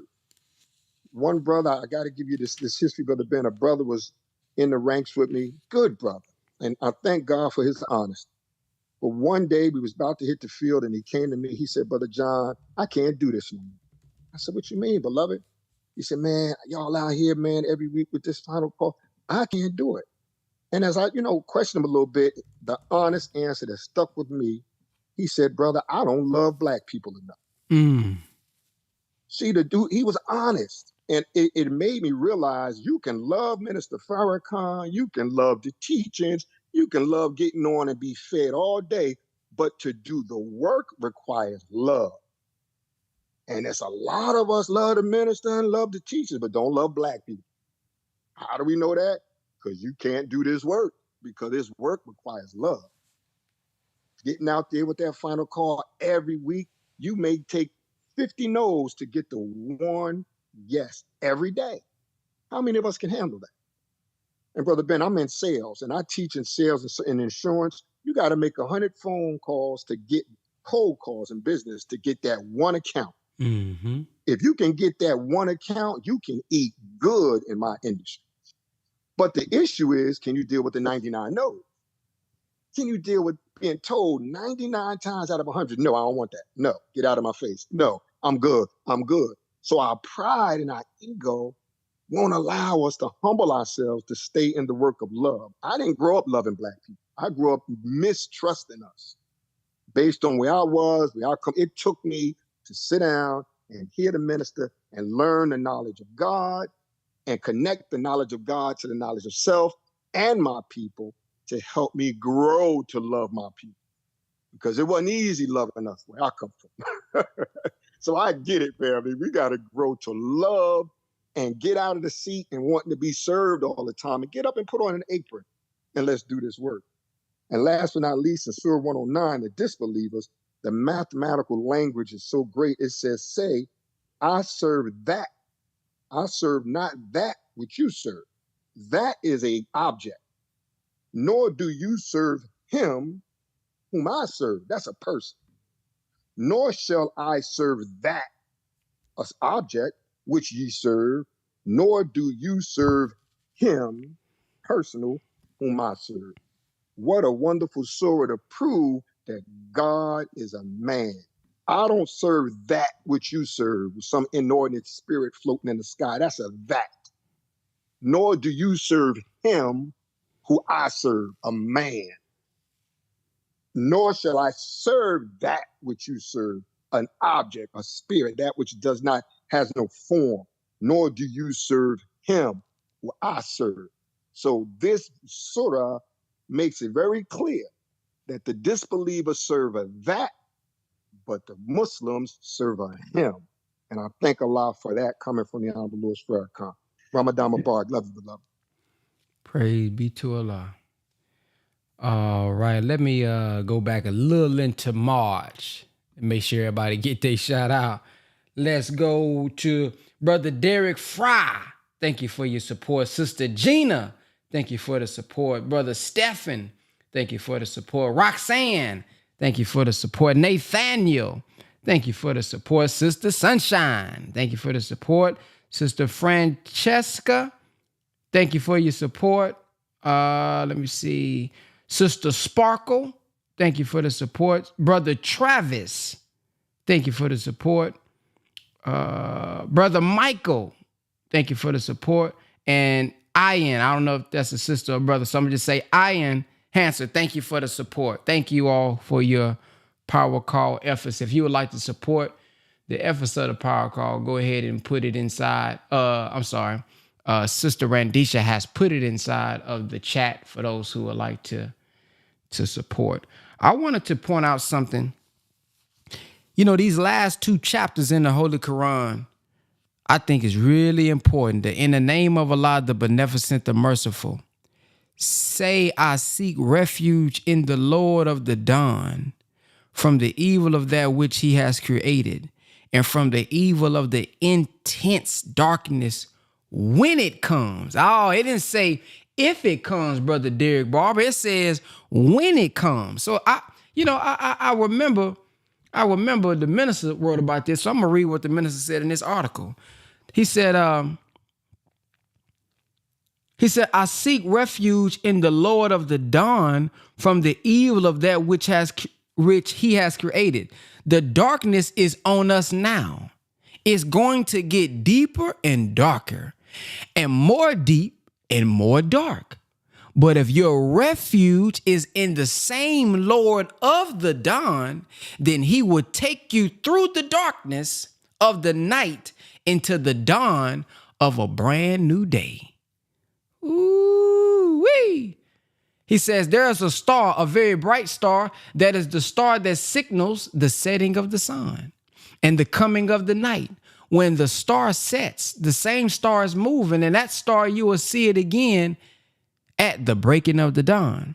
In the 53rd surah of the Holy Quran, the star, Allah says in verses 1-4, by the star when it sets, your companion errs not, nor does he deviate, nor does he speak out of desire. It is not but revelation that is revealed.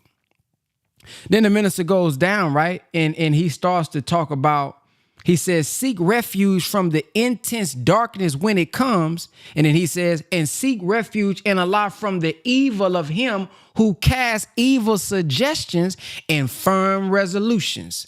So then he gives an example. Now the attack on the minister has to come. The enemy will say, he deviated. He wants you to worship him. You will be a fool if you did. I may slap you if you are dumb enough to say, I worship you, Farrakhan. I've got to get the hell away from you. I am not an object of worship. I am not here to be worshiped. I am here to be followed. So as Surah 113 closes by stating, seek refuge in Allah from the evil of the envier when he envies. If you can get by that 113th surah, seek refuge in God from all those things that are there, then you have one more chapter of refuge to go through. And that's Surah 114, that last surah where it says, in the name of Allah, the beneficent, the merciful, say, I seek refuge in the Lord of men, the King of men, the God of men, from the evil of the whisperings of the slinking devil who whispers in the hearts of men from among the jinn and the men. So the minister breaks that down. Look at how he break it down.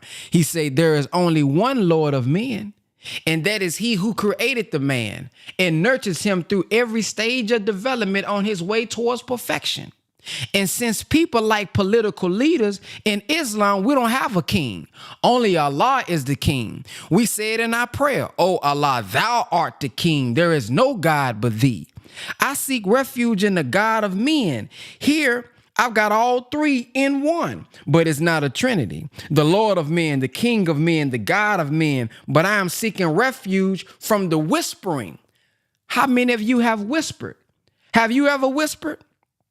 When you whisper, you're saying something to somebody you don't want somebody else to hear. Everybody can't get to your ear to whisper. See, it's the whispering of the slinking devil. See, the Arabic word for slinking, it is also says hiding. He's hiding and then he peeps out and then he slinks back in like he said nothing. A slinking devil that whispers not into the hearts, not into the brain. Not into the ear, not into the brain, but in the hearts of men. Now, where did that devil come from? He whispers from among the jinn. It doesn't mean somebody drinking gin, although some people do a lot of drinking of the gin and act a fool. But gin is the fiery nature of a human being that is underdeveloped. Seek refuge in Allah from the devil provoking your anger emotions. Ooh, we need this, don't we, boy? And we almost do now. When emotions are disturbed, you get disappointed. Somebody hurts your feelings. Emotion comes up. That's the jinn coming up. And then it starts whispering to you. Did you see what that nigga did? That low down nigga did it. And the whispering isn't outside. The whispering is coming right up from you. Then it slinks like it didn't say anything. And now your heart is on fire. And now evil is at the door because you are bowing to your emotions rather than developing your power to reason above your emotions. Man, the minister said, in this hour, you will be talked to a lot by your own disappointments, by your own anger and frustration over things in your life that you evidently can't control. And you become bitter. That won't help you to make it through the night. Seek assistance, the Quran says, through patience and prayer. Can you be patient when the going gets rough? Can you hold on to your integrity? You are going to be tested.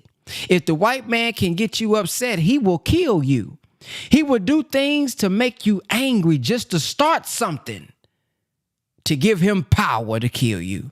The messenger said there is coming a time when he'll spit in your face. That's a hell of an insult. And the messenger said the devil would say, that nigga. Wait, he said he'll spit in your face. That's a hell of an insult. And the messenger said the devil would say that nigga's gonna see the hereafter. The devil is a provocateur. He wants to get into the fight. We're gonna have to fight now, but not on his stage. We erect our own stage when it comes to the fight. Seek refuge in Allah, brothers and sisters. God is real. He will see us through. Woo! I know somebody needed that this morning, boy. You've been going through it, man. You've been experiencing Ramadan, but man, you still been going through it. So seek refuge in Allah. He got you. Yeah, he got us, man. So that's the ministers, man. Words and commentary on those last 2 chapters that we read. Let's go to brother Daniel.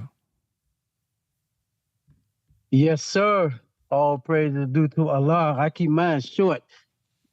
Surah 79, verse 40 and 41.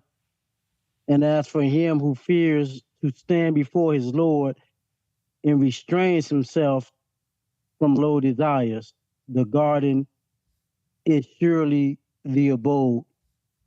In light of what the Messiah just said, I looked up the word restrain. And that word means to prevent someone or something from doing something. Keep under control or within limits. We're talking about our low desires. Prevent, stop, keep, hold back, hinder, impede, hamper, restrict, constrain, obstruct. So I thought about that, and it made me reflect on sometime I'm praying and begging Allah to do something that's for the God in me to do. Oh Allah, oh Allah, oh Allah, oh Allah, oh Allah. And the answer's right in front of my face. But I keep begging God, and it's because I don't want to do what I'm supposed to do. I remember the minister saying that, some of us act too cowardly to enlist the help of God to help us. So God don't like cowards. He wants you to stand up and do what you are able to do. Then he comes in and help. A simple example I always look at, it's like me begging Allah to walk. Oh, Allah, help me get across the street. If I got legs, I can do that for the next 100 years. Allah will never come and carry me across the street. I got to get up and do it myself. So I put that in a practical way, and I look at those things that I'm told to do to help me to get up out of a situation that by simple obedience, I can protect myself from. It's like if I'm feeling inordinate lust, but I'm staring too much.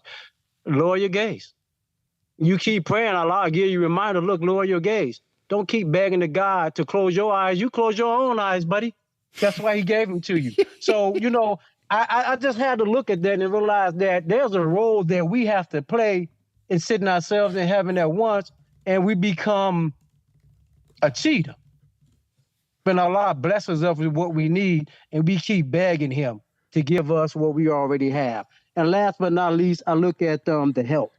And Bismillahirrahmanirrahim. When Allah help and victory comes, and thou seest men entering the religion of Allah in companies, celebrate the praise of thy Lord and ask his protection.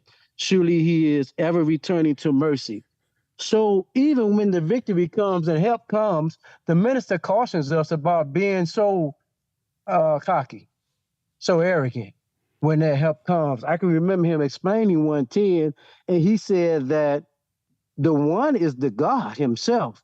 The other one is the exalted Christ, and the 0 is to realize how much of nothing I am, where I can continue to be elevated by my submission and reliance on the 2. So that's all I had, family. Thank you. Praise be to Allah. Brother said, oh Allah, Lord my gaze. Close your own eyes, buddy.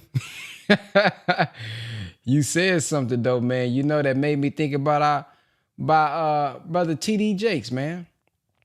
You talked about how you know we pray to God and we asking God to do something that the God within is supposed to do. Now, when I heard T.D. Jakes say this, I said, "Oh, look at this here. The Christians they getting out of little Spookville a little bit. Listen to this here. God never made not one table. Yeah, I love this. Do this. This is really. God never made a chair. In all of his years of being God, he's never made a chair. He's never made a table. He just made a tree. And the rest of it was up to us. Right. When God hands you a tree, imagine a table, a chair, imagine a wall in a room, imagine a log cabin, imagine what it can be, imagine what it can be, imagine what it can be. God of mercy. If he hands you a child, imagine what it can be. If he hands you a spouse, imagine what he can be. Oh, God, I feel his power. I feel his presence. Boy, they showed how to get you riled. Oh, I feel it. But look at this one right here. This another one. Look at this. This is good teaching right here, man. Look at this right here. This is good teaching. Here we go. The cheetah, he goes running through the woods because God made him able to run because that's his defense. The eagle spreads its wings and soars into the air and says, I can't run, but I can fly. God let the eagle be able to fly because it was his defense. And I'm walking around in the jungle and I said, well, Lord, I can't fly like the eagle. I can't run like the cheetah. I can't roar like the lion, and I can't throw my weight around like the elephant. What did you give man as his defense? In the whole ecosystem of of life force, what did you give me? He said, I gave you a brain.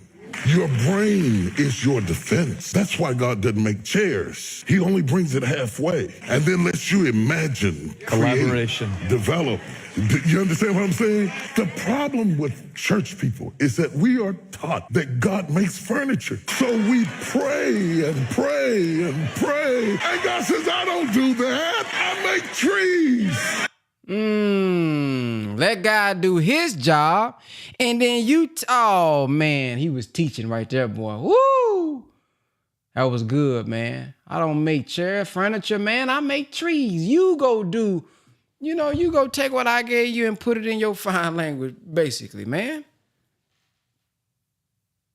And I'm just giving you clips now. Hold on, let me give you this last clip. This for those who's spooky. Yeah, we reading the Quran. Those who's so spooky and acting all we gotta, brother, I'm on Clubhouse every day. Do you got a beard? Why don't you got a beard, brother? You know, you gotta do this and you gotta do it. See, because in the Bible, they look like this, and in the Quran, they look like this. And now look at the minister bust up that spooky teaching. Look at this. But I met some Arabs that talk spook stuff to me. When you know science and you know truth, you stop a lie when you hear it. And the Muslim leader, they invited me to dinner. And at the table, food was lovely looking. But he went in with his hands. He said, Farrakhan, if you eat with your hands like the Prophet ate, many blessings will come to you. See, now why you gotta add nonsense? Come on now. So I said, brother, bless me with a fork. That's right. As we were eating the meal, I had on a walking suit. Farrakhan, you have to dress like the Prophet. Your face was clean. Must wear a beard. He said, that's the way the Prophet dressed. I said, good. The Prophet used to ride a camel. I saw you drive up in a Mercedes Benz. Come on now, minister. All that spooky teaching, man. Yeah. You wanna act like you okay? Well, come on up here on a ride a donkey then. Come on and ride a camel then. Put them sandals on. Take them Nikes off. Take them New Balances off. See? So yeah, the minister said, man, bless me with a fork. You doing all that talking about they used to eat with your hands, talking about follow the sunnah. Well, bless me, just go on bless me with a fork then. Talking about I'm gonna get some extra blessings because I'm eating it like this here. So I just wanted to give y'all that, y'all, and just, hear it directly from the minister. Because as we go on Clubhouse and you dealing with our people, they going to be so literal. You know what I mean? You got to literally do it like this. And if you don't got a beard, brother, you're sinning. Like, man, if you don't get up out of it, you know how many men can't even grow a beard. And you sitting here acting like that just make you that much more holier because you got a beard and another brother don't. No, man, that old spooky teacher, man.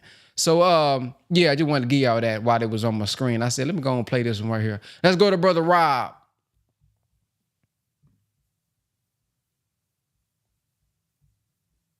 Brother Rob, 27X still here? All right, let's go to Brother McDaniel. Assalamu alaikum. Walaikum salam. All praises due to Allah for the Honorable Elijah Muhammad and Minister Farrakhan.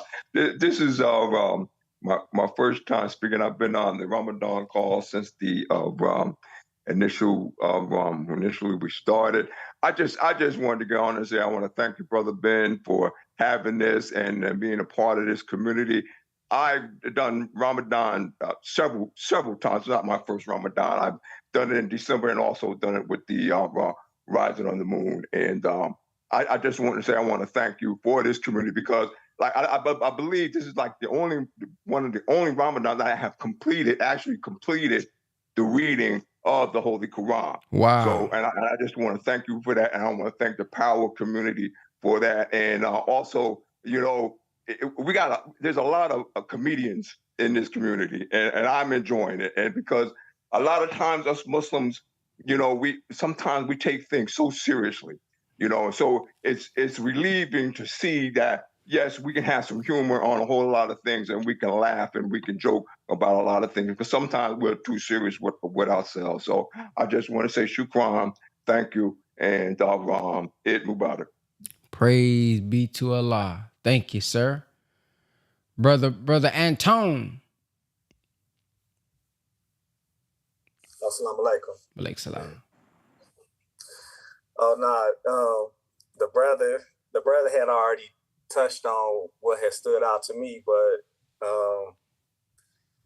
it's the one where the chapter is called The Disbelievers, but it's basically addressing the disbelievers and letting them know that if you ain't serving him, which we know if we say him, we talking about a man. We ain't talking about no spook.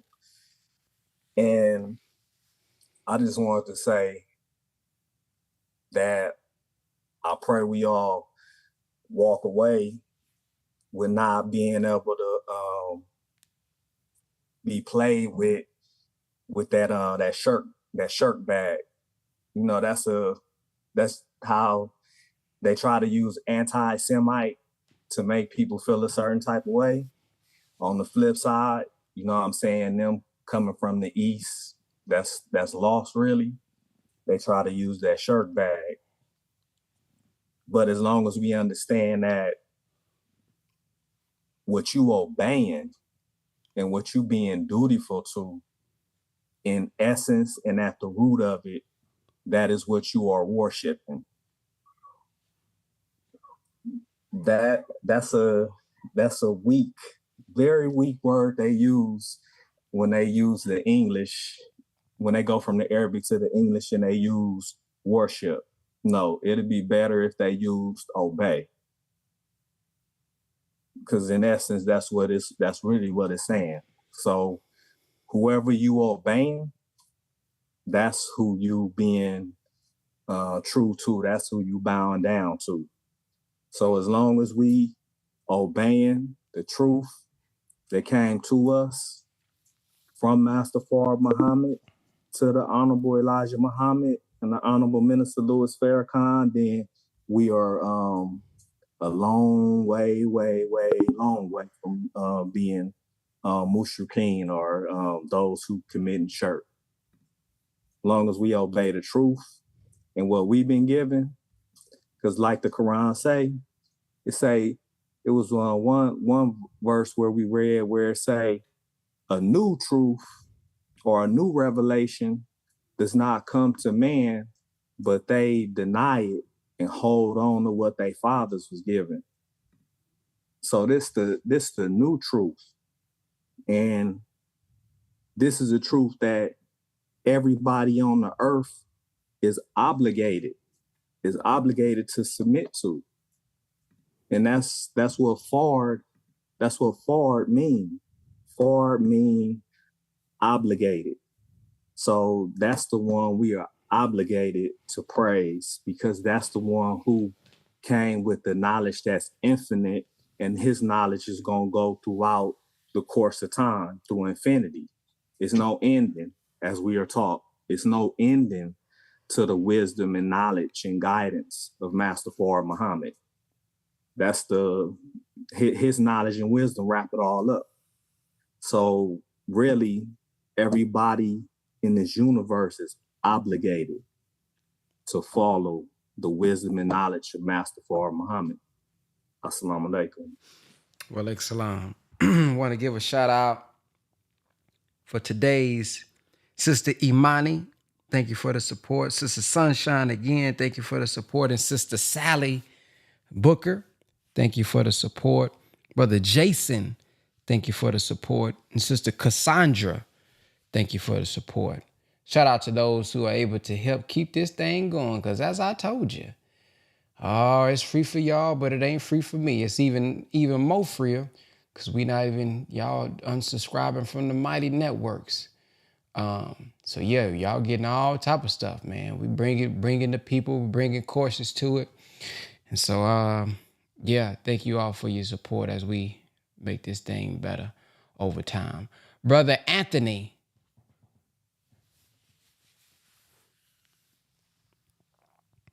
Oh, no. There was a brother that I think I skipped, but Zoom user. I forgot your name though. Let me see. Who was that? He inboxed me, said I was still here, but you didn't have a name, so I don't know what your name was. Brother Rod 27. Yes, sir. Go ahead. Yes, sir. Thank you, Brother Ben. Assalamu alaikum, family. Man, I just got to say this real quick, Brother Ben. I'm saving a lot for tomorrow, but I just got to say this. Just like everyone else, I'm extremely appreciative of you, brother, for allowing Allah to use you and your vessel in this manner to galvanize his people. With that, I'm actually driving right now, but I'm good. And I just wanted to say the part that I wanted to address in the Holy Quran, I don't have in front of me, but I'm going to use the language that I've been hearing from you all, camelback, back. I really like that. But you mentioned a lot of what I want to say, and another brother mentioned a lot of what I wanted to address, just with dealing with our people. And the brother was mentioning how one brother was brutally honest with him and said he just didn't love black people, which is, he was honest, but that's very difficult to digest. When I think about the most honorable Elijah Muhammad, how he was chosen by Master Fard Muhammad because of the condition of his heart, because of the love that he had for black people. And the Honorable Minister Farrakhan, he was chosen because of the condition of his heart, the love that he has for black people. And they are both our example, and we are to follow them. Like you read earlier from the minister's words, we definitely should not worship him. He would smack us or desire to smack us if we did so. But he said to follow him. And that's what's in the scripture, to first deny yourself, pick up your cross and follow me. I think of the minister shaking the hands of drug users with pus coming out of their hand. But because his love was stronger for them than their hate was for themselves. That's how he won them over, because he connected with the God in them, his heart to their heart. And I gotta say this, after we finished the power call yesterday, I was listening to an old piece that you did, Brother Ben. I'm not gonna say the brother's name, but I think you'll know when I speak a little bit on it. It was some serious issues with the brother being very disrespectful, I think a couple of years ago or so.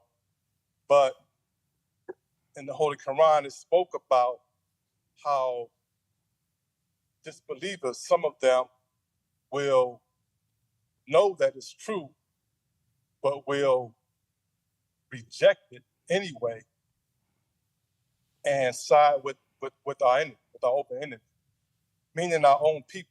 You know, they can be blacker than black, but because of disease in their heart, because they don't love themselves enough, or our people, they can't love the people enough, their own people, because they have too much hate for themselves. And it's that gene that's in themselves that they fall victim to. But the brother who spoke a little earlier, I forget his name, and he mentioned that brother who didn't have enough love for black people. It made me think about a personal situation with myself. I have a younger brother who's married to a Caucasian. And that happened shortly after I joined the ranks. And I deal with him on a regular. You know, sometimes we may go months without talking because we are so adverse with ideology and concepts of life, just the way we look at life. You know, me being in the nation, him being married to a white woman, but he's still my little brother. And the first thing that hit my mind after I got registered was I thought about him. I said, you gotta go save your little brother. But I knew it was gonna be an extremely uphill battle. And I've been working on him. I've been in the ranks since 2006. I've been working on him for years, dealing with disrespect, dealing with his nonsense. He still smokes and drinks. But I made up in my mind, no matter what he does, it's like that movie, The Exorcist, where they was trying to do the exorcism and she was do a 360 with her head, spit out green pea soup. I'm dealing with these demons. I see them coming out, and then sometimes I see them come back, or a different one, right? But I've seen some tremendous growth with him. And it was one day, not about maybe 5 months ago, he came to me where he will always be disrespectful to the minister. Sometimes I had to walk away from him or hit him in his mouth, right? So, and I was working, I knew that Allah put him in my life as a trial and a test for me to grow, because one thing I despise is disrespect. But in order for me to save him, I had to tolerate his disrespect, which is not easy. It's not easy at all. Sometimes I would walk away. Other times I would stay and take it and then overpower his hatred with love. But long story short, a few months ago, we were having a conversation, and he said to me, he said, you know what, Rob? I'm no longer going to disrespect the minister. And that blew my mind, because coming from him, that was like a man walking 500 miles with no shoes on and smiling when he got done. I couldn't believe he said it, but I took that and I keep building on it. And I see, only Allah knows whether he will be saved or not. Only Allah knows how far he will come around. However, I've seen tremendous growth, and it's made me grow just by tolerating and studying and learning different ways to deal with his demons while I deal with my own. That's all I have, family. That's all I'm like. Wa alaikum salam. Praise be to Allah. Yes, sir. They'll come around, man. Eventually, over time. Sister Jamie, 2X. Assalamu alaikum and Eid Mubarak, family. Two things I want to bring out, and I want to thank y'all for y'all words this morning. Surah 84, where it talks about old humans, Bismillahir-Rahmanir-Rahim. Two surahs, 84 and 90, which 90 is Surah Balad, is one of my favorites. O humans, you are irreversibly heading for a meeting with your Lord. And then it goes down to 17, and it states, and the night as it spreads, and the moon and its phases, you will move from stage to stage.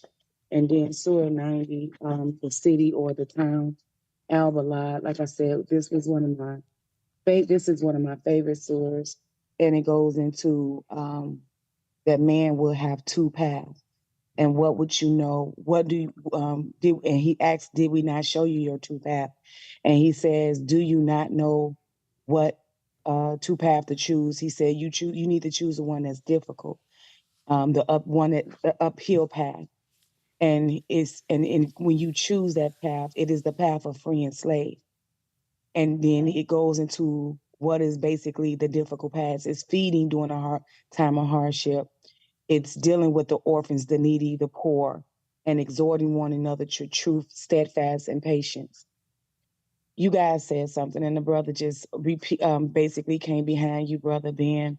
One of my fish that I'm dealing with I've been extremely generous to this person, and they've been taken from me. And there's no need because I give abundantly. And Allah showed me the reason why they taken from me is because in their mindset, it's jealousy. They're not taking because they need it and or want it or desire it, but they taking it because you got it. And I asked Allah, and I've been praying to Allah because it's starting to bother my soul, my spirit, my heart. And so I've been praying to Allah the last week, and I said, Allah, I just want to keep them out my home. I don't care about their salvation no more. And Allah's like, really? Really? All that I've been patient with you through, all that I've taken from you, the ups, the downs that you put me through these last 20 years, but yet I haven't given up on you. So are you really going to take that stance? I want to say also in the Quran, it talks about there are two peoples, one that are submitters and those that are compromisers. And I pray to Allah every day that I submit my will to his will. Believers, we cannot compromise in this dark hour.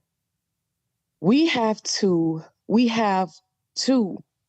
really three, but two examples in front of us of what we have to do, what our duty is to Allah. And they took much, even unto death. They take plenty. It hurts. I'm not going to tell you it don't hurt. One of the hardest things in life is the path of a submitter, a Muslim, because you have to give your all on this journey. You have to give your all on this journey. So I want to say that it's going to be many hard days. Ramadan 365, because Ramadan means heat, hardship,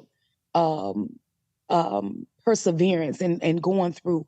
So Ramadan 365, the more and more we submit, the more and more we ask Allah to take over our very being, our very mind. Yes, it is our duty to be inspired, to be able to, there's the tree, but the inspiration of God will give you the knowledge. It will give you the understanding. It will give you the know-how. It will give you the exact blueprint of how to make that chair, of how to design that chair, on how one should sit on that chair. Because you can, if you don't know how to put the chair together, I don't care what thoughts you have of wanting to desire to make that chair, the very essence of how to do it won't come to you. God may see you a master craftsman, and he may teach you how to do it. But the thing is, you got to be willing to know how to want to do it. So I'm going to say it again. We have a divine instructor to be able to know how to get this thing done.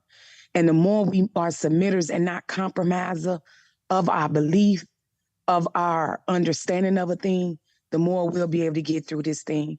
Assalamu alaikum, and again, Eid Mubarak. Thank you all for this beautiful month. Thank you, Brother Ben. I thank Allah for touching your heart, your spirit, your soul. And I hope he just keep guiding you unto himself. Assalamu alaikum, family. Wa alaikum salam. Praise be to Allah. Brother Waddell.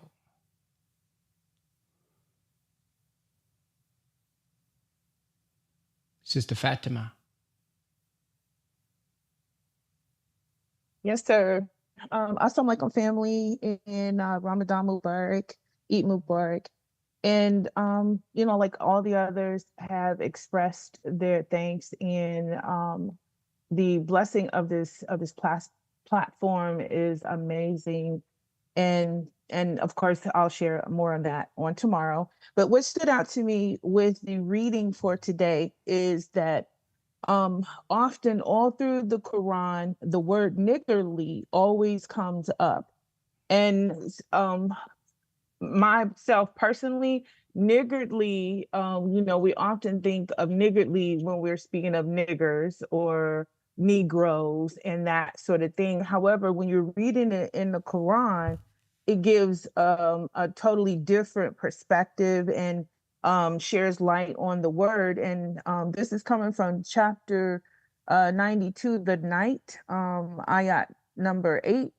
And as for him who is niggardly and considers himself self-sufficient and rejects what is good, we facilitate for him the way to distress. So I looked up the definition of niggardly, and the definition of niggardly is, this is coming out of our self-improvement, the basis for community development study guide. And niggardly is reluctant to give or spend, stingy, meanly small or scanty, miserly. And then I also looked it up in another place, being unwilling or showing unwillingness to share with others. So listen to, I know the brother was mentioning often how we don't reach out to our own because we don't love Black people. And in a way, you would think that is being niggardly. And I was thinking of it or looking at it also, when we don't reach out to others and we're unwilling to share with others, it's because we don't have confidence in ourselves, or we don't see the value in what we have to give. And so we hold back and we don't give it. And that's just a part of a process of loving ourselves and the need to grow into, the value of yourself. So I just wanted to share that part of it. And then there's a second part, since we were speaking about, Brother Ben, you had read or played those videos speaking and giving the reality and how we are living on this earth, and we're, God is a man, and how in reality all of the different thought patterns that we were taught as children growing up of a spooky, unrealistic perspective. And then when you come into the knowledge of how we were taught by the Honorable Elijah Muhammad through the teachings of an example of our beloved minister Farrakhan, and the knowledge that was given to us by Master Fard Muhammad, we had never heard that before until Master Fard Muhammad taught the Honorable Elijah Muhammad. But here in the Quran, it's saying it right here. This is coming from the Daybreak, chapter 89, ayat 27. O soul that art at rest, return to thy Lord, well pleasing. So enter among my servants and enter my garden. And then down in, if you go down to the footnotes, 2732, is speaking about, and I'll just read it and then you can hear it. The concluding verses of this chapter refer to the highest stage of the spiritual development of man, the stage in which he rests, contented with his Lord, and finds his quietude, his happiness, and his delight in him. This is the heavenly life. It has already been noted. And then if you drop down a little bit, I'm not going to go into all of that, but if you drop down to the paragraph starting at this last stage, this paragraph is speaking about the stages of spiritual development. And at this last stage, the pure and perfect sincerity, truth, and righteousness of a person are rewarded by Almighty God by granting him a heaven on this earth. And others look to a prospective paradise, but he enters paradise in this very life. It is at this stage, too, that a person realizes that prayers and worship, which at first appeared to him as a burden, and we've spoken about how, during the Ramadan, all of the, just the overcoming the discipline that we had to attain, it says at first appeared to him as a burden, are really a nourishment on which the growth of his soul depends. And that this is the basis of his spiritual development. The spirit, which in the second stage, although blaming a man for the impurities of life, is yet powerless to resist the evil tendencies or to blot them out wholly, and too infirm to establish a man upon the principle of the virtue with firmness, now reaches a stage of development in which its efforts are crowned with success. The state of struggle with sinful propensities passes away as an entire change comes over the nature of man, and the former habits undergo a complete transformation. And I know someone had mentioned how, and I'll just mention along with it, how in this Ramadan, it's just been a struggle for me. And I've practiced Ramadan many years. However, this has been an extremely blessed transformation. But that transformation came about through my adhering to the discipline of the reading the Quran, the fasting, I have a couple of days to make up, but I'm still here. I made it to the end. Praise be to Allah, by the will of Allah. And I just wanted to share that because it really stood out to my heart on how the Quran is just speaking here, telling you and granting us heaven here on this earth and not in the, in the sky. Okay, so assalamu alaikum. Wa alaikum salam. Praise be to Allah. Well, that completes our feedback for the day. Man, I'm behind. I'm supposed to be in my trading room right now. So we definitely got to go. I will see you guys, inshallah, in the morning. I appreciate everybody for your support. I thank everybody for your sharing of the word.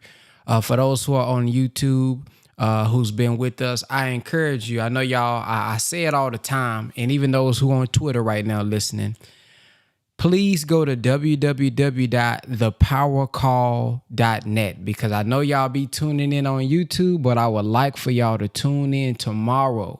We're going to listen to the minister in the morning. So y'all can go to Uma Reflects on the pod, I think Podbean, but we're going to listen to it on the Zoom because we're going to give feedback after the minister speaks, and we're going to give feedback about Ramadan.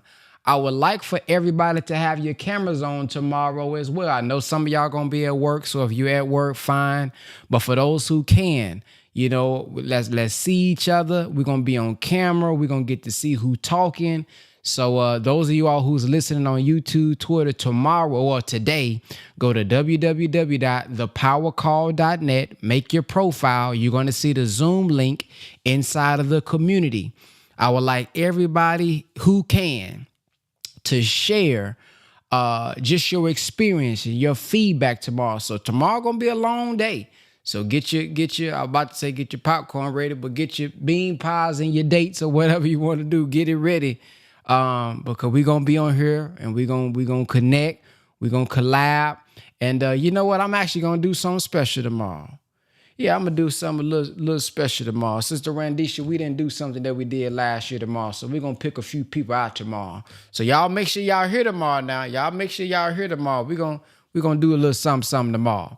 So the link will be in the link and all the details will be inside of the Power Call community. So those of y'all who like, what's the passcode and what's this? Listen, I found out it's cap sensitive. So whatever, if y'all see the passcode, put it in exactly how you see it. But again, nevertheless, okay, nevertheless, the Zoom link will be in there, and the passcode, if there is one, will be in there as well. I'll see you guys, inshallah, tomorrow morning. Get ready and get some rest. Assalamu alaikum. Is Brother Ben here? Brother Ben.